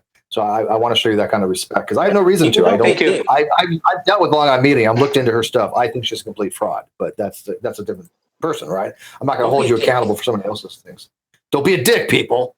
But go ahead. Do you want to address that? I mean, what kind of person says that? Absolutely. I mean, to me, at the end of the day, I believe that, as human beings, we're so worried about what is right, what's the proof, what's correct. And that's fine. Maybe your soul lesson here is to learn about truth. I don't know. You know what I mean? But I look at it like this: at the end of the day, whether you're a damn psychic, whether you're a fucking medium, whatever it is that you are, if you help that person live their life in a better way and you assisted them on being a happier and better person, what's the problem at the end of the day? What does it matter to me at the end of the day if you're legit, if you're a psychic, if you're this, if you're that? As long as you spiritually or emotionally touch that person and help them move forward in their life, I think that that's a beautiful thing. I think that that's what we're all here for. And that's just the bottom basis at the end of the day to me. It's not about, oh, are you a psychic? Well, what am I thinking? What am I this? I just look at it like that. It's not about that at the end of the day. It's about, can you help that person? It's like a therapist, certain therapists help certain people. There are different types of psychologists, or there are biopsychologists. There are different. So we can't tell them, oh, okay, for instance, we can't say, oh, well, you went to this university and you went to this university. That means that you're not as a great of a psychologist as that other person. Like, that's not true to me. Like, I just don't look at it like that. Like, I look at it as, can you help that person move forward in their life and give them the clarity that they need, and however method that comes through, that's no one else's business, or that's no one else's concern to say if you're right or you're wrong, because it would help that person. I think a lot of it has to do with intent. Right. Yes, it's all about intent. Absolutely. If you intend to con people, then you're an asshole, and if you intend to use it to help people, then you're all right. Yeah, absolutely. I don't think you see, and I think that's a brilliant point that Kyle makes that should be repeated. I'm intuitive in some degrees myself. I used to do cold reading myself. My mediumship was called chiromancy. Do you know what that is? Cards, no? What? Palm reading. No. And I've always told, but I always told the person that it was. Yeah, really. And I always told the person it was a trick. I mean, I learned this skillet in high school, and continue on. Used to when I go to bars, pick up chicks. They like weird shit, and you do palm reading. Well, I mean, obviously you get physical contact with them, and if you're a good cold reader, they freak out. As a matter of fact, people would even tell you, "Hey, Steve, you probably have this latent ability you don't even know of because you're so good at it." And I'm like, "No, this is all bullshit. It's all con." But you know what? People get drinks out of it. But I never. Right. but I never did it dishonestly, right? I never ever said this is ability I actually have, right? And I don't think you're that kind of person. I don't think, from what I've seen so far, you are deliberately trying to con people. And I know other people in live chat might have a different opinion. Fair enough. I try to be a little more fair on that until I get to ever know you better. I can't make a value judgment like that. I don't think it's fair to do so. So I'll take your face value on that. Right? You never knew that about me, did you? So by the way, Mark, so Kyle learned about me. say that I used to like the occult really bad, and I also used to do palm reading. So he never knew those things before. Yeah, and actually, I used to have on my book covers. Back in the day, you would take brown paper bag and you make a book cover out of it. 'Cause I was, poor kid. Mhm. Actually, all the kids did it. I wasn't that poor, but it was average. But I would have like Black Sabbath on it. I'd have like runes on it, and Theban, which is the witch's alphabet. And I was really into cult symbolism, like hands and like this. And I loved Ozzy Osbourne, so I was really into that motif. Yeah, I was really Black Sabbath T-shirts. Fuck yeah, yeah, pretty much. But I got to admit, I still like the motif. Yeah, I mean, I think that what I'm picking up a little bit is that I believe, Steve, that you have very psychic abilities. Absolutely, that's what I pick up, and I believe that in the past life you were some type of like maybe like a spirit warden or something in a past life. I want to say, but like I said, like I always say, in this lifetime, in a past life, I want to say that in a past life you took advantage of like a certain type of ability that you had, and you ended up hurting a lot of people, and therefore that's why you come into this lifetime to understand what's really truth, what trying to get away from it and trying to maneuver, or I guess like deter it away, so that then you can really see maybe who you truly are inside, and what type of person are you that would do something like that, kind of like that, in a sense, if that makes sense. Well, like I said, when I did chiromancy, again, I always told the person is bullshit. I have no psychic abilities whatsoever. And people would say that you do this so well that you probably do. You have some latent one, because it's a trick of some kind. It's cold reading and other things. But they don't understand it, so they think that this must be more to it than it is. Again, pattern recognition. But it's very funny. I noticed something. There's like certain people in the live chat that seem to think that we're promoting psychic stuff. And did I not tell you, Mark? Was I not up front before I went on air and even during? You were. That I don't believe in any of this, right? Right. Absolutely. I was very honest. I was very honest with that. And yet there's still people in there going, I can't believe that the Non-Sequitur show is promoting psychic stuff. Well, if you think that's what we're doing, you ain't fucking paying attention, people.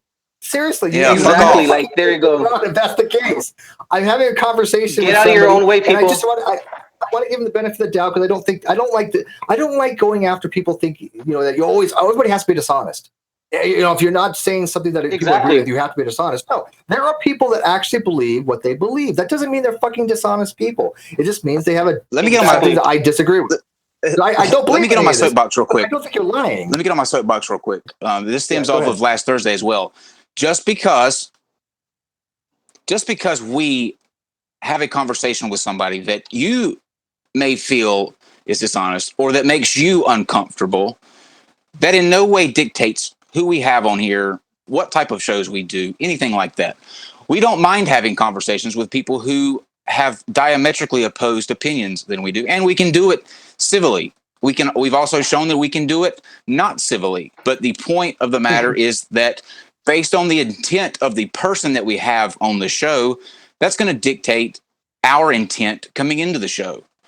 We don't feel that he's out conning people, and we're the ones doing the interview. So our opinion is the only one that matters currently. And so you may well feel that he's a con man, and you have every right to do that. And it's a free country, but it's also our show. And I take no offense to it. And Kyle's right.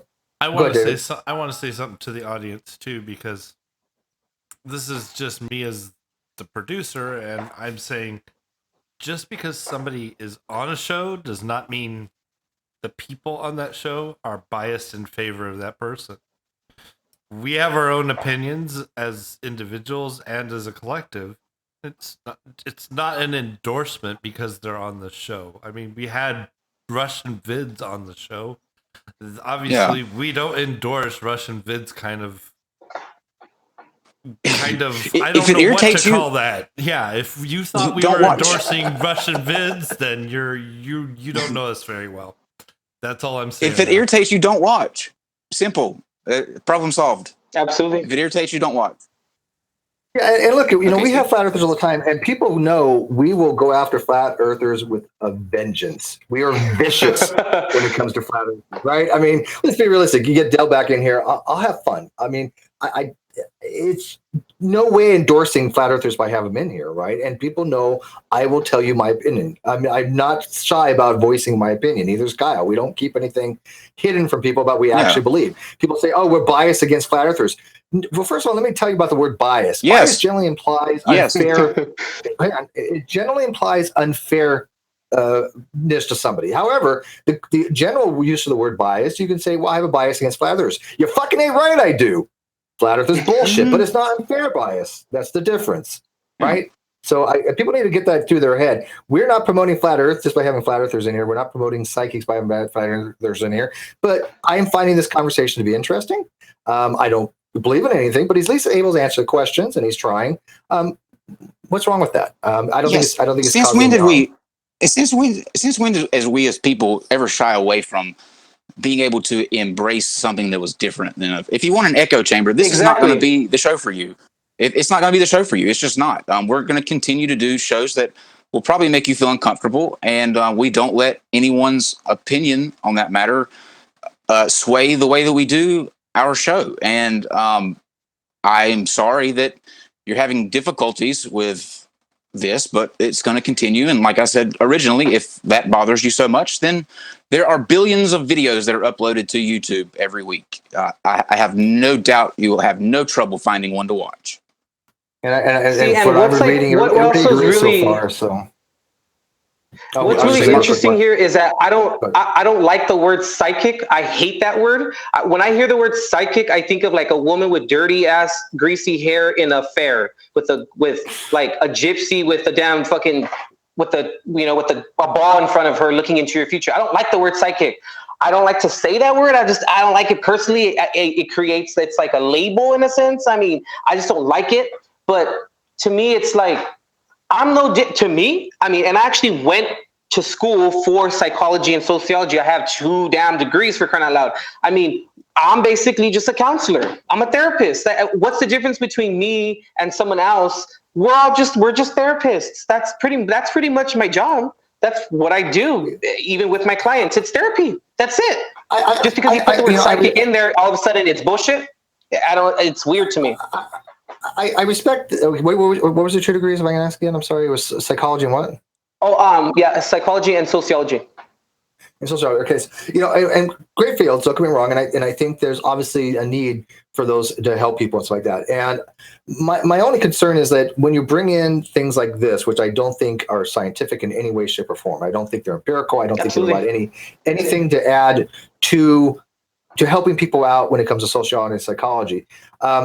Are you using it just as some kind of additional things to your sociological training, or is this something you invoke to say, okay, I need to help my client?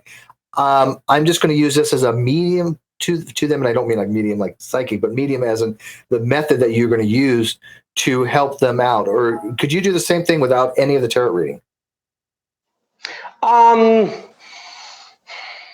I want to say possibly. I want to say yeah, but it's gonna be different to me. It's more like the people that come and seek me, they're spiritual as well. So they're on their own spiritual path. So it's a commonality. So I guess you can say it's like a medium in a sense, and it's so. And then I mean other things that come through, like I said, like that one client with the grandmother and the 2 aunts and all that. That could have not happened, but it did. It's and that actually helped her. I'm really good friends with her to this day, and she was actually like on the verge of suicide, and she contacted me, and I actually helped her, and she no longer is suicidal. So yeah, I guess you can say that I could possibly use it without it, but I think it'll be a different context. It'll be more of like this is wrong with you, so therefore let's put this pill in your mouth. Or it's a different way of the therapy or of the intent. Like Kyle said, I believe that intent is everything. Intent, everything from the beginning to the end. And I think the intent would maybe be a little bit different. I'm not sure. I haven't done it without the spiritual aspect attached to it, but it could maybe possibly be different, and maybe my intent would be different as well. I don't know. I'll try and I'll let you guys know. Okay. How busy do you stay with this? He was Like, in busy terms that of one night. I gotta tell you, people coming to you. he was busy. It fluctuates. It just depends. I mean, it depends on a lot of different things. Maybe if I've noticed that maybe during retrograde season, when certain planets are retrograde, I have a lot of people that come to me. Sometimes I'll have 2 weeks where it's just no one comes. And actually, this is another thing too. Is if I see the same client, more than maybe once a month, I will literally tell them, you need to go to someone else, because they're coming looking for an answer, and I'm not going to give them that answer that they're looking for. This is more to help you out and to give you guidance, not for you to come back every single week and pay me because it's just about the money and I just want the money. It's not. And honestly, being a tarot reader, you are not rich whatsoever. You not at all. So this is something that, I mean, I'm not saying for everyone, but at least for me, it does come from the heart. It comes from with the intent to help people move past blocks in their life. And however method that does, and if that involves taking off my damn shirt, you know what I mean? Then that's what it's going to take that person to move forward. We might as well give it. We might as well give it a shot. We might as well give it a shot. And this part of the discussion, chatterbait, bow, chicka, wow, wow. It's funny, but yeah, that's what I always say. I go, people need healing in this in this world, and even the healers need healers. You need healing, and how someone goes about that is no one else's fucking business. I don't know why people always have them feel the need to. You're a fraud. You're a this. You're that. It's not about you. It's about that person. And if that individual wants to be told something that would help them, then hey, whatever. It's not your life. Why are you worried about it? That's just the way that I look at it. I stand up for your right to take your shirt off to heal people. I'll just put that out there. I've never done it before, and I never will. You but shouldn't I was just tease like that, then. For the example, Kyle, behave yourself, okay? I've been saying that for a long time now. Yeah, I never can. Leo, you see, you're a Cancer. But Cancers don't act like that. To be fair, though, you're to be Cancer. fair, Stop that. To be fair, though, you should have seen this in the future before you came on, so you should have been prepared for the way that I am. My clairvoyance is a little off, I guess. But yeah, I mean, like I said, it just depends on however helps that individual, and that's just what it is at the end of the day, and that's what it is to me, And like I said at the beginning, which was very interesting, how before we went live was what I said. I believe, my belief is that your truth is your truth. It's a perspective, and you don't need to defend it. And to me, the minute that you feel you need to shove your ideals down someone else's throat, you don't believe your own shit because you're not confident in your own truth. Because it's yours, and that's it. All right, we're going to try to get some Q&As here. We got a little bit more time for Q&A, I think. Yeah, we're looking at that. So let's see here. Oh my goodness, people are just messaging left and right here. How does Perceptions feel about medicine? Does he recommend it? He mentioned evolution, so he might be rational about health. Now, you had mentioned about prescription stuff and people taking medications, I think once. But do you subscribe to listening to a doctor's recommendation if people go and they're diagnosed with some kind of schizophrenia or something requiring an SSRI or tricyclic? Are you okay with them being prescribed antidepressant medication like that? Okay. Oh yeah, absolutely. I mean, yeah, 100%. Yeah. I mean, if you have like a chemical imbalance within your brain, yeah, you need to get those neurons set, so that's a little bit different. But yeah, I mean, yeah, whatever helps, or whatever helps you sustain and to be. So yeah, you're not advocating the position. Yeah, you're not advocating the position. Hey, come to me. I can fix your shit. Don't go to a doctor. Oh no, absolutely, no. There are people out there that we have in our community that actually do advocate things like that. They advocate for what's called amygdalin or B17, which is not exactly actually not even close. It's not a vitamin. B17, people, is not a vitamin. It's nothing that you actually have to need. So it's basically a chemical called amygdalin, trained in Laetrile, that breaks down in your body the hydrogen cyanide. It's not good for you. And yes, I will say this: B17 technically can cure your cancer, but it does so by killing you. If that's effective for you, great. But you will die. To be fair, though, it doesn't get. Yeah. To be fair, that individual can't really compare to Mark, because the individual that you're thinking about has the intelligence equivalent of a toaster. So you really couldn't compare the two. Yeah, obviously you're very, very intelligent. First of all, you couldn't have your Thank you. degrees that you have without your intelligence. And by the way, when I was listening to your show, and you had a wide audience, I wasn't thinking here's some kind of con person. I'm very good at picking out those kind of things. But what I was thinking is here's a very articulate, educated person, because the way you were just pointing forth to stuff, you can't be stupid to do so. Whether it's true or not, which again I don't believe it is. You honestly believe that it is true, but it still takes a lot of study. Or it still takes a lot of knowledge to be able to, on the fly, do what you do. So I think that you're an intelligent human being. Oh, absolutely. And I'm just kind of hoping maybe later on, you. if you do get to the point going, you know what, maybe none of this is true. Maybe I can do it from other means. So be it. My biggest concern is not so much what people believe. My concern is about honesty, and I've been trying to tell the live audience, a person is not dishonest if they honestly believe what they believe. They're not lying if they believe that what they're saying is true. That's a foundational thing, and I don't know why people really don't accept that. Could you be wrong about that? If I tell you, I could be wrong about a lot of things, but if I tell you something that I honestly believe is the truth, by de facto, I am not lying to you. I could be wrong, and I probably am wrong, but it's not lying, and I think people really need to make that distinction. Would you agree? I That was a actually Saitan really reference, by the way. respect that. Yeah, I know. No, I respect that completely, and I think that goes. That's kind of what I believe too. And I said, it's your own truth. Like shit, like that's what it is at the end of the damn day. It's your truth, and it's yours, so it's your own. It's no one else's, and that's okay. Oh, and yeah, I completely respect that. Do you? Speaking of shit, let's get this out of the way. Landon Kurt Knoll, the famous astronomer, computer scientist, and mathematician. He's going to be taking his prep for his colonoscopy today.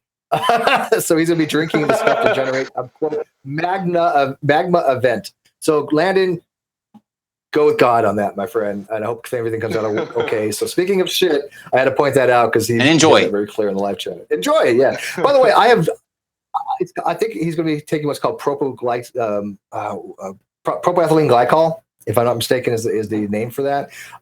It's about 4 liters you drink. I can tell you right now, your life sucks. Your life will suck. It is not fun. So, just FYI.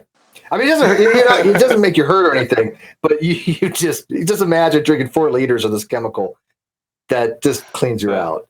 So, anyways, so any other questions we got? Yeah, it's a horrible experience. I don't want to go there again. Yeah, there's people in the live chat that know what the fuck I'm talking about. They're like, it's horrendous. I'm like, yes, it really is. I think we're good on the diarrhea medicine. It's funny. So Herman asked, Dr. Mays asked, so is retrograde planetary motion affecting people's behavior, just someone's own truth, or is it bullshit? And, well, let me ask you this, and I'll expand upon this question, because I love Dr. Mays, and he's a brilliant biologist. When you're doing kind of these charts and you're saying things like, okay, Pluto's in retrograde, again, the same thing with a tarot card. What makes it that case? That it has any effect on us? What mechanism? Astrology and tarot are 2 completely different things. Do they kind of intertwine? Yes, but we have to separate the 2. They're not the same. So when you were watching me live, it was tarot a little bit. I incorporated it, but it was more astrology. Absolutely. But when it comes to planets, that's a little bit different because, I mean, literally they're up there. We can see them, with our damn naked eye. And they do exude an energy. And when a planet is retrograde, basically that planet becomes introverted, and that energy is then not exuded outward. So then therefore it affects us differently, or it depends on like a person's chart where certain things are, where certain planets are, and it'll affect them in a certain manner, but it just affects us as a collective. So we either go without that energy, or that energy is more powerful than usual. Like for instance, right now with Neptune being retrograde, people right now are going through death of the fucking ego. People are literally getting their karma back right now. People are going through situations where they notice that when they think that they have power over other people's lives, no, they don't. And then literally a week later, someone will put power over them. And these things happen, and we're all going through this as a collective. And do the planets have an influence? Absolutely. Are the planets what makes that happen? That's the only thing? No. because we have free will as well. Does the planet affect your free will? A little bit. It's an influence. But right now, I've been noticing, me personally, I've never seen the planets be aligned the way that they are right now. And it's fucking ridiculous. It's crazy. And people are literally going crazy. People are going to prison and to jail because they're releasing ego. They're releasing past life karma. They're releasing all of this crap that they kept beneath the surface. We know because they elected Trump. So that was our first indicator. I'd like to. Trump was actually like to say real quick, divinely guided. Oh, now we know you're a con man. Now we know you're a con man. That's crazy. Okay, let me let me say this to real quick to Dr. Mays. To let everybody know coming up, because actually it's right around the corner, and we're super excited about it. But on September the 8th at 8 p.m., we have a really big debate going on, and I think the last time we mentioned this was when we signed the papers with Answers in Genesis like 2.5 months ago. So if some of you are new, we worked out a debate with Dr. Nathaniel Jeanson from Answers in Genesis. He is Ken Ham's biologist, the guy that does the, I guess you can't really say the science at the Ark Encounter because there's not much, but he wrote a book. And I had it here. I don't know where it's at now, but anyway, he wrote a book called Replacing Darwin, and it's his kind of interpretation of the creation story. It's a very pretty book. It's probably one of the most beautiful books I've ever seen in my life. Very well I think Steve would agree. Very well. Yes. Yeah, it's a beautiful book. But Dr. Mays, who was with us for our very first episode, for some history there, against Kent Hovind. So it was Kent Hovind and Dr. Mays. Dr. Mays, of course, was phenomenal. So we figured he would be the best person for this debate. But they're going to be going head-to-head on September the 8th at 8 p.m. And that is right around the corner. So Answers in Genesis will finally be making their way here. So we're excited about that and looking forward to hearing what both gentlemen did. Because I think even Steve will tell you that even the science... you said he gets some of the science right too, didn't you, Steve? So I mean, it's going to be I haven't read the whole book yet. I'm looking through it. The beginning of horror is just basic science stuff, any biology stuff, and I don't think even Dr. Mays would say that the basic stuff you get. The guy has a PhD in biology, so he's not like he doesn't know biology. I think where he jumps the shark is getting into like population genetics and phylogeny and stuff. And I think that's the aspect that I think that Dr. Mays is going to get into. That's where the crux lies. Do you hear somebody shuffling something in the background? I just let them know that it's me. Oh, okay. Somebody's shuffling. Okay, cool. Okay. That's all I had to say. You're good to go, Steve. Oh, and Dr. Mays says, Steve called it. Oh, thank you. So, cool. Good to know I'm not a complete idiot like a flat earther. So, anyways, get back to my question with you, because Dr. Mays has a really good question. But what actually is that mechanism, though? I mean, look, when we say something influences us, let's say like the planets do influence us gravitationally. Gravitation, forces have an infinite amount of distance. So basically, you influence every other thing in the entire universe. There's some truths to that. But obviously, gravity is not what's causing some kind of effect to our lives. Now, like you said, we don't have to abide by what the planets tell us. I don't think they have any influence on us beyond gravity.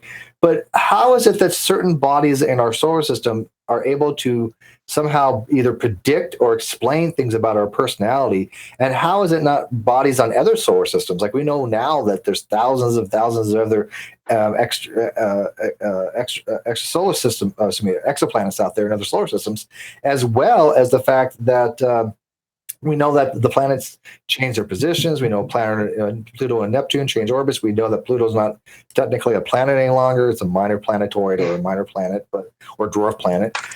So what is it that gives it its empowerment to have any effect on us, and why not some of the other exoplanets? The exoplanets can possibly have an influence on us. We just haven't studied it enough to at least maybe even get down to some type of understanding of it.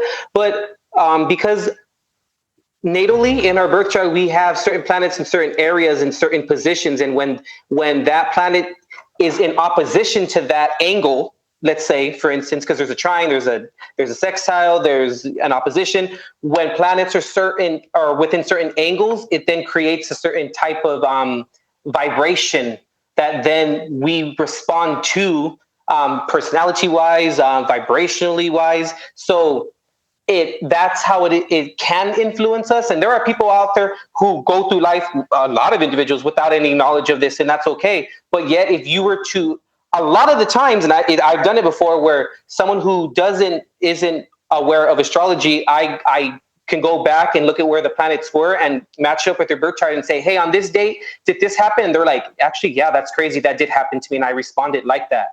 So I've had multiple times where I've even done that just to wrap my head around things and say, Mark, is this really like, are you believing in something, that, is this really what you're believing? And I've done it before my own self. And I was like, whoa, like it's actually, they responded like that. And it's happened like this. And I was like, that's crazy. Like, and they had no prior knowledge of the planets. And it's to me, it's a vibration. And it affects us. Like if I were to stand next to you, and maybe Steve, if I were to stand next to you and have hateful energy towards you, you would more than likely probably feel it. Or you would feel like some type of way or a vibe. And it's the same thing to me with the planets. Steve, you're muted. You're muted. Yeah, sorry about that. I'm an intuitive person by nature, so I think that I would be able to do that, not because of any kind of psychic ability, but because I am just especially in the last 5 years, especially being on YouTube and being part of these communities, I picked up a lot on how to read people, and I've learned a lot from pros and cons and I think trial and error, to say the least. I think anybody who's been on YouTube for a while kind of hones that skill. Even Kyle's. Yeah. I can say he's in the last year, he's picked up a lot on honing those skills as well. But let me read these super chats real quick. Then I have one follow-up question on that. KWNY Upstate asks again, of all the things he says, what percentage are accurate? Do you want to put a number on that real quick? What? That's based on perception. Anything that I'm going to say is not anything that I'm going to say is not accurate because they already believe that it's not accurate. So there's no point in doing that. That's a subjective question. I don't know how to answer that. Yeah, exactly. Prophet of Cthulhu says, has he ever seen any James Randi videos, and would he ever do the multi-dollar challenge? Unfortunately, JRF no longer offers the $1 million challenge, if anybody was unaware of that. But if they had, would you have gone for that if it still was something around to demonstrate an ability? Probably not, because to me, once again, it's our own truth. If they already have a preconceived notion that I'm bullshit, then that's what they're going to believe, and that's okay.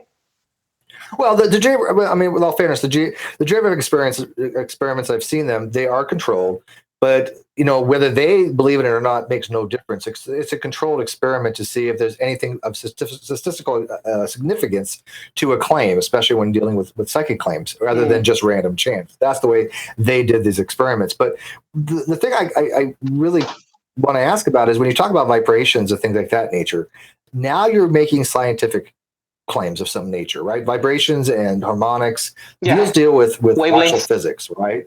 Wavelengths. I mean, these are formulas. You can go into physics and see things like Maxwell's equations, Hooke's law, all these things dealing with vibrations or harmonics and compressions of springs, and all these things are science. So when you talk about vibration and how things resonate, those things should be theoretically be able to be tested for. Would you agree? I mean, they are now in the realm of science. How do we go about testing those when JREF never discovered any validity or statistical significance for any of these things?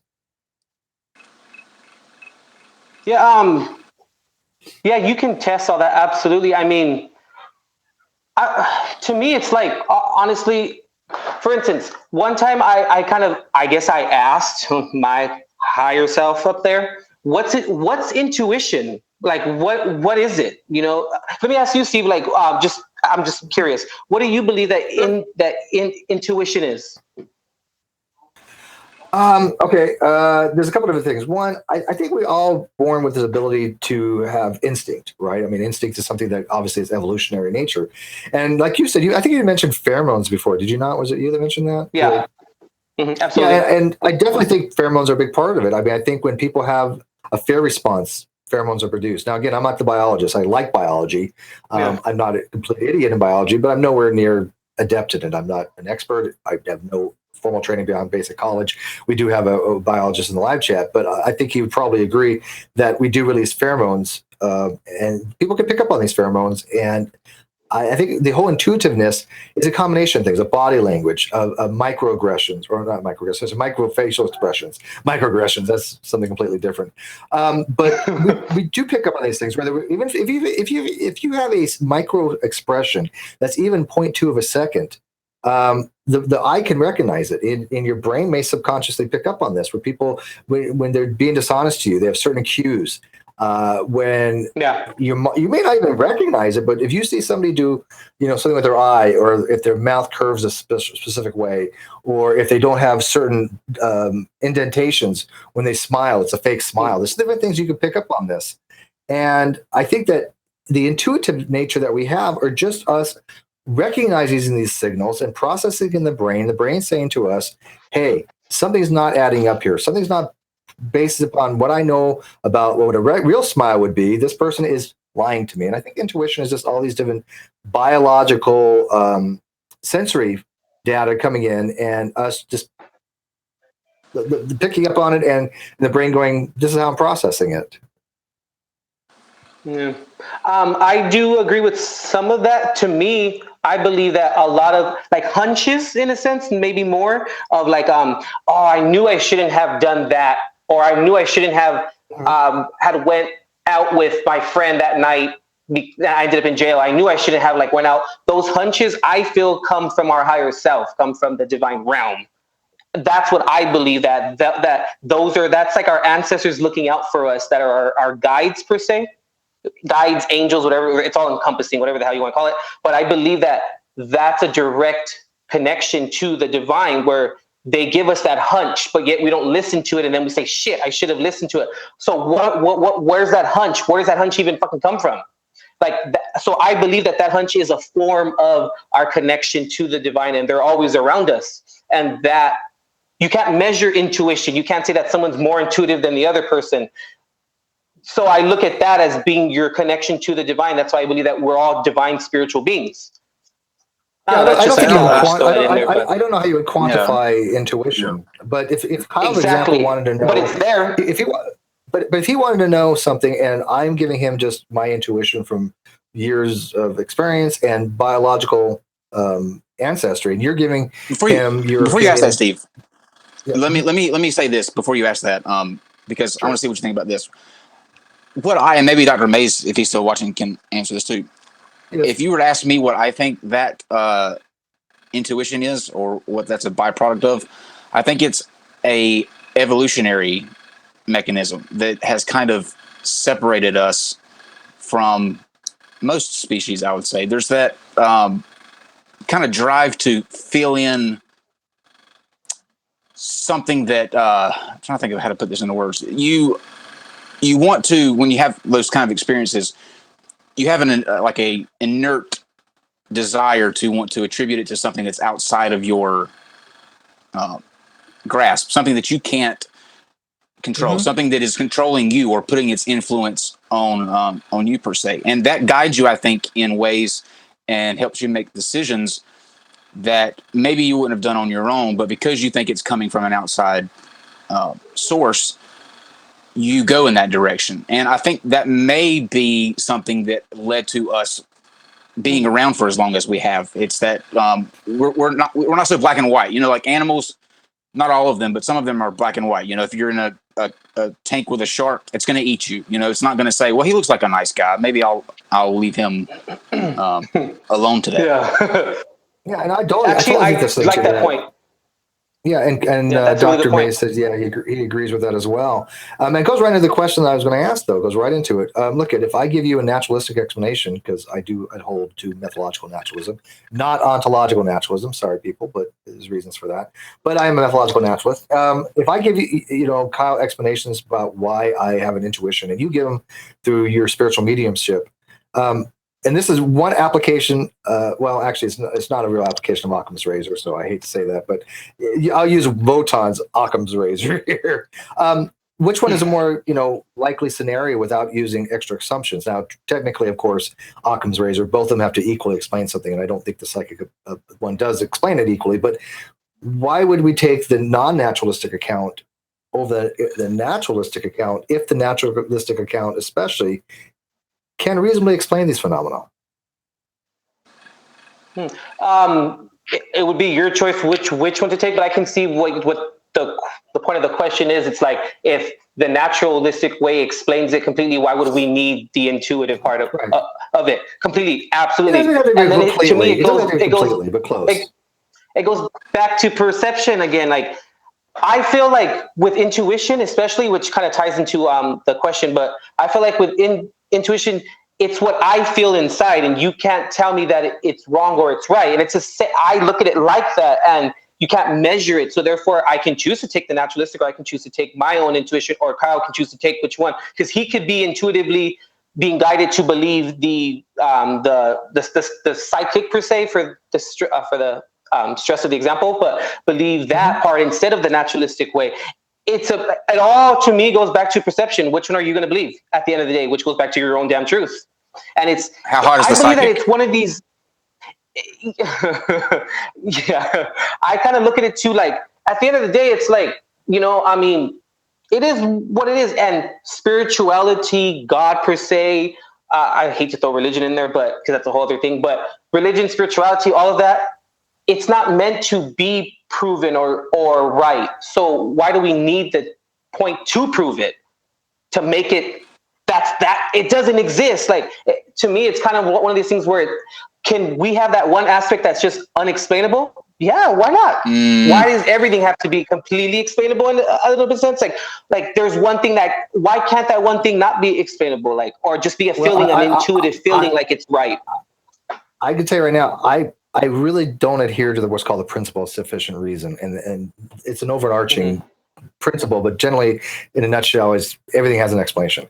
I don't necessarily think that is true. I do believe there's some things of brute fact. Now, my ontology can be completely wrong on that. People have different ontologies. That's fair. I just think it's easier to have brute facts, and I do take things axiomatically. I'm a foundationalist, so it's kind of like par for the course. If you're a foundationalist, you start off with axiomatic assumptions. That's just how the foundation works. But I don't think there's explanations for everything. I do believe there's objective reality. Well, I mean, for example, even the nature of the universe. If there's an objective reality is out there, we have no access to it. We have an epistemic limit where we have no idea what that terrain actually is. Everything we observe. But that doesn't mean there's a reason for it. But is there? I mean, why is there necessarily ontologically have to be a reason for it? There's nothing contingency about the universe that says you must have an explanation for this. The causal relationships are such that everything is contingent upon. I'm surprised that you missed Mr. Logic. Right? I'm surprised that you Mr. Logic. Most philosophers reject the principles.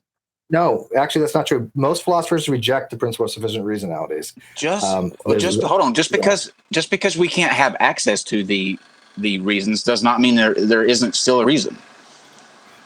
But there may not be a reason. Like, for example, I've given the example in quantum mechanics before. In the Copenhagen interpretation of quantum mechanics, when a particle is going to decay by weak nuclear decay mode or by spontaneous fission is going to apart, there is no information in there. There is no reason. It is a non-hidden variable model. It does not exist. Not yet. No. That's not the correct way to looking at it. It's not yet. There isn't any. There is no information we can ever find because there's none to be had. It's not that we're missing information that we just explain that. take a course in quantum mechanics. There's different ways of looking at a quantum mechanical system, and one of which is called the Copenhagen mechanism. The other ones are multi-world hypothesis, and then there's what's called pilot wave theory, which is it's a non-global hidden variable model, but it's a local hidden variable model. And what that means, I have to get it backwards. What that means is that there's no hidden variables in that system. And Einstein he was very much against this. Einstein didn't like the fact that God didn't play dice with the universe. He didn't like that.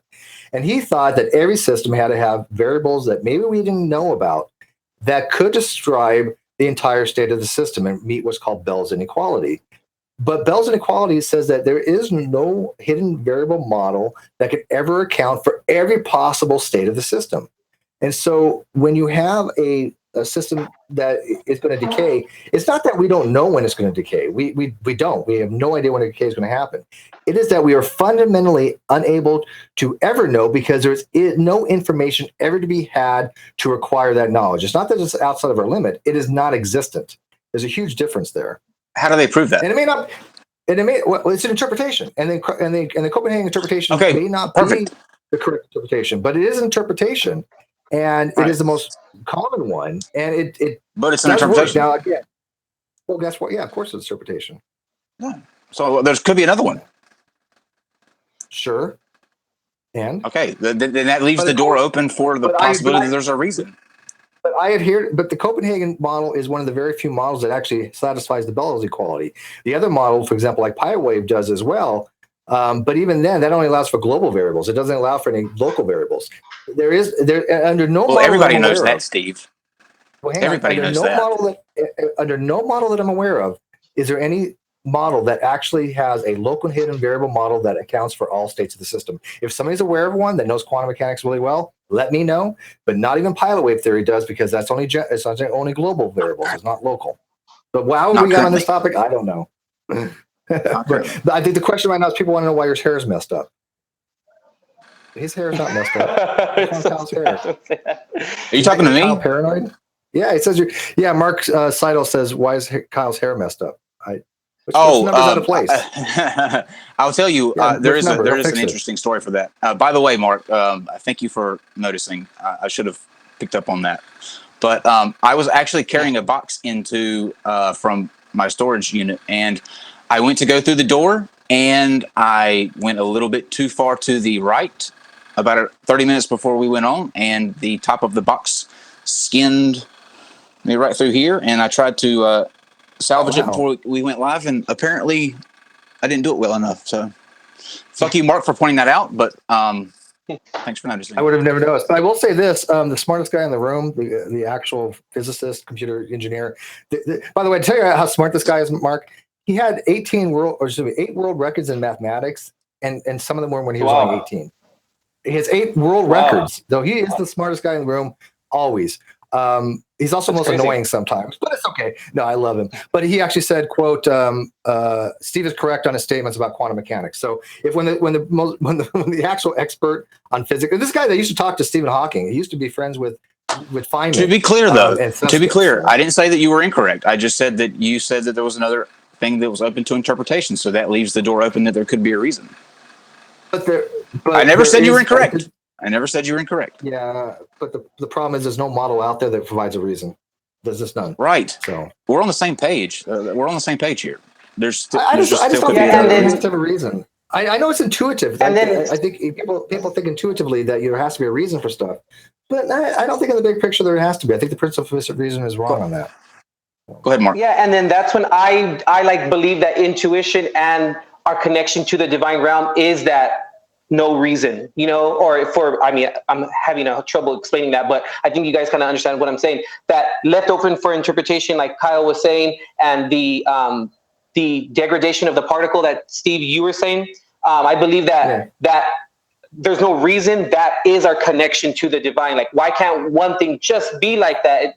And it's open for interpretation. It's a perception. It's one of those things where, hey, shit, if you want to believe it, cool. If not, cool. Well, I tell you what, if we really want to get an expert in here, we can get Dell. I mean, Dell from Behind the Imaginary Curtain, because the guy knows, he's just a fucking brilliant, right? I mean, he's nowhere near our league. I just want to know. It's epic. That's my thing. I just want to know. Like, there are so many, like the universe. Take the universe, for example. I want to know where it ends and what planet we can go to nearest us that has life on it. An intelligent life that can, talk back, or maybe even disintegrate you when Mars. You enter its atmosphere. Yeah. But there's so many questions that you have that, at least for me anyway, I don't have that in me to say, well, it's just something that doesn't have an explanation. I think you should always be actively trying to search that out, even though there are questions that you will never get the answer to. I see that. Yeah, no, I agree with that. But I think the principle of sufficient reason is a little bit more broad than that. And even it goes back to the whole thing about the objective reality. we never have access to it, right? So when you ask the question, what is objective morality, or something, God damn it, what is objective reality, there may not be an answer to that. It just may not exist. I mean, yeah, there might be some kind of objective reality, and if it's off limits to us, that in effect means there's no answer to us. We are forever. There is no answer that could be had because it's outside of epistemic limit. Now, you want to say at that point there's an answer, we just never have access to it. Okay, fair enough. But I don't think that really that's a distinction, a difference without a distinction, right? Because if we never have access to it, we're never going to be able to know what the answer is. It is an unanswerable question, what objective reality truly is, by far as we always perceive things through our senses, right? We have a map. We don't have the territory. But it's still, I agree with you there. It just still doesn't mean that there isn't even though we may not ever know, it still doesn't mean that there isn't a reason for it. Yeah, it could true. Be crazy enough. It could be God. It could be actually God playing a big joke on us. I kind of believe that too. Fuck you to everybody. Yeah, right. I mean, I have no problem with the concept of God, but I tell you this: if the young Earth creationist God exists, I'm fucked. I'm just gonna tell you this. I'm fucked. Yeah, I mean, and I do understand too. Or one of my other beliefs is we have as a society have become conditioned, indoctrinated to believe that our five senses is all that exists, and that's why we can't see normally auras, we can't see vibrations, we can't see certain things because we have been taught that our five senses, that's all that ever exists, and that's all that we ever need. No, when we start to develop our intuitive abilities, when we start to notice the chakras and all of that, that's when we start to see what we normally wouldn't see with our only five senses. And that, to me, is when you start to become spiritual, when you start to invest in exercising those other senses, those what was one called again? Those other senses that are there that we don't realize are there. You start to then, when you start to become aware of it, that's when you start to train it, and then that's when it becomes most prevalent to you within your everyday life. So I feel like spirituality is that medium, or is that precipice for actually seeing those things that are necessarily not there with our five senses. I can hardly deal with the five senses I have. I don't need any more. Exactly. Well, I mean, how do you think that I felt when I woke up and I said I see fucking dead people? I can't imagine. I can't imagine. There's quite a bit of, there's more than five. There's a common misconception. There's quite a bit more senses than five. I don't know where that ever came from. Those five. Oh senses. yeah. Oh, Steve, you know what we're talking about. But anyways, you know what we're talking about. I'm a pendant. Remember, Jemmy super chat. Next debate roulette. Can you bring up a clip of Dell doing his famous hand gesture while showing why the slow fat wheel is spinning? You're goddamn right. You can. A little secret for you guys: we are actually working on a highlight wheel of Dale from the entire debate. That was just like 4 minutes of Dale. There is an hour and 35 minutes where he was actually on screen. So don't worry, because we saw that Dale enjoyed himself so much this afternoon. You will be seeing a lot more clips from Dale. And he sure has a heart on for me. I don't know what the deal is, but whatever, man. I'm not going to judge the guy. I mean, I know he's an idiot. The guy is fucking. To tell you how dumb this guy really is, right? And I know we're going off topic, but we're going to do with quantum mechanics. So, Mark, the guy doesn't understand physics, right? And I tried to explain to him what a pressure gradient was. And the other guy, Gav, who is not as dumb, but it's relatively speaking, right? I try to explain to him, look, at the base of a mountain, you have a pressure, right? Because you have more atmosphere, because you have atmosphere pushing down the column. At the apex of the mountain, it's going to be less, right? It's just a pressure gradient. There's no container there. You don't need a container for a pressure gradient. And for some reason, he thinks that you have to have like a firmament or a dome or something to have a pressure gradient. Now, no, there's only one reason you need a container, and that's what's called Pascal's pressure law. And all that is a fancy way of saying the pressure exerted on an enclosed fluid at rest will be transmitted equally and throughout the fluid and undiminished. Yeah. So that's how hydraulics works. So, but he had a 45-minute video just bitching about pressure today on me. It was really surreal. Wow. That's crazy. I mean, I can see where he would believe that, or where it would kind of maybe a container. I can see that, because maybe like four walls. Don't do it, Mark. Around for pressure, but no, I don't. Don't do it, Mark. Yeah, that's the first step. You don't need one. That's how you get lost. That's how you get lost. Yeah, exactly. I don't believe that for sure. Yeah, all you need for pressure is a force, and you need a unitary. That's it. That's literally what it means. Yeah, absolutely. So if I have the Earth, if I have ground, and I have a column of air above it, orthogonal to it, which means perpendicular, I have a force pressing down on it. That's it. That's all pressure fucking is. Absolutely. Really. No, really, absolutely. So flat earthers, they're funny. That's Totally. funny. We're going to be wrapping you're this absolutely up. right, for sure. So I do want to thank you for coming in. It was very, very good to talk to you. And by the way, I do admire the fact that, you know, some stranger comes in your live chat and says, "Hey, you want to be on our show?" And you're like, "Yeah, let's check it out. Seems cool. Awesome." And you did. Yeah. So, you know, I give props where props is due. Let people take from this what they want. And we're going to give you the last word to kind of plug your channel if you want. I put it in the video description, and say what you want to do, say what you want to say about your channel and what you do, by all means. Yeah, sure, absolutely. Yeah, I mean, I give spiritual advice and guidance from channeled messages as well. I mean, mediumship, different areas of, you know, of spirituality, and I just provide advice, and that which is needed will be given at that specific time. And you guys can find me at on YouTube at Intuitive Perceptions, and also always on intuitiveperceptions.com as well. And my services are there. Other information's there. My YouTube links there. So intuitiveperceptions.com if you guys would like to book a reading or know more about me. And there's also a chat on my website as well, where I can go back and forth with you as well there too. Okay. Tomorrow, guys, and let me say this, by the way, too. I thank you for coming in. I am somebody that appreciates the differences that people have, and I think that's what makes the world go round. And I think the more conversations that you have with people who think differently than you do, the more you're able to have a broad, you know, kind of spectrum of where you are, and closing yourself off to things that you find weird or uncomfortable only puts yourself in a echo chamber, and that gets old after a while, and then you lose touch of how to actually communicate. That's what's wrong with where we are now. People just love the extremes now. Absolutely. They love to find people that are extreme too, and they love to be extreme together, and the middle between the extremes just got vacated, and so people forgot.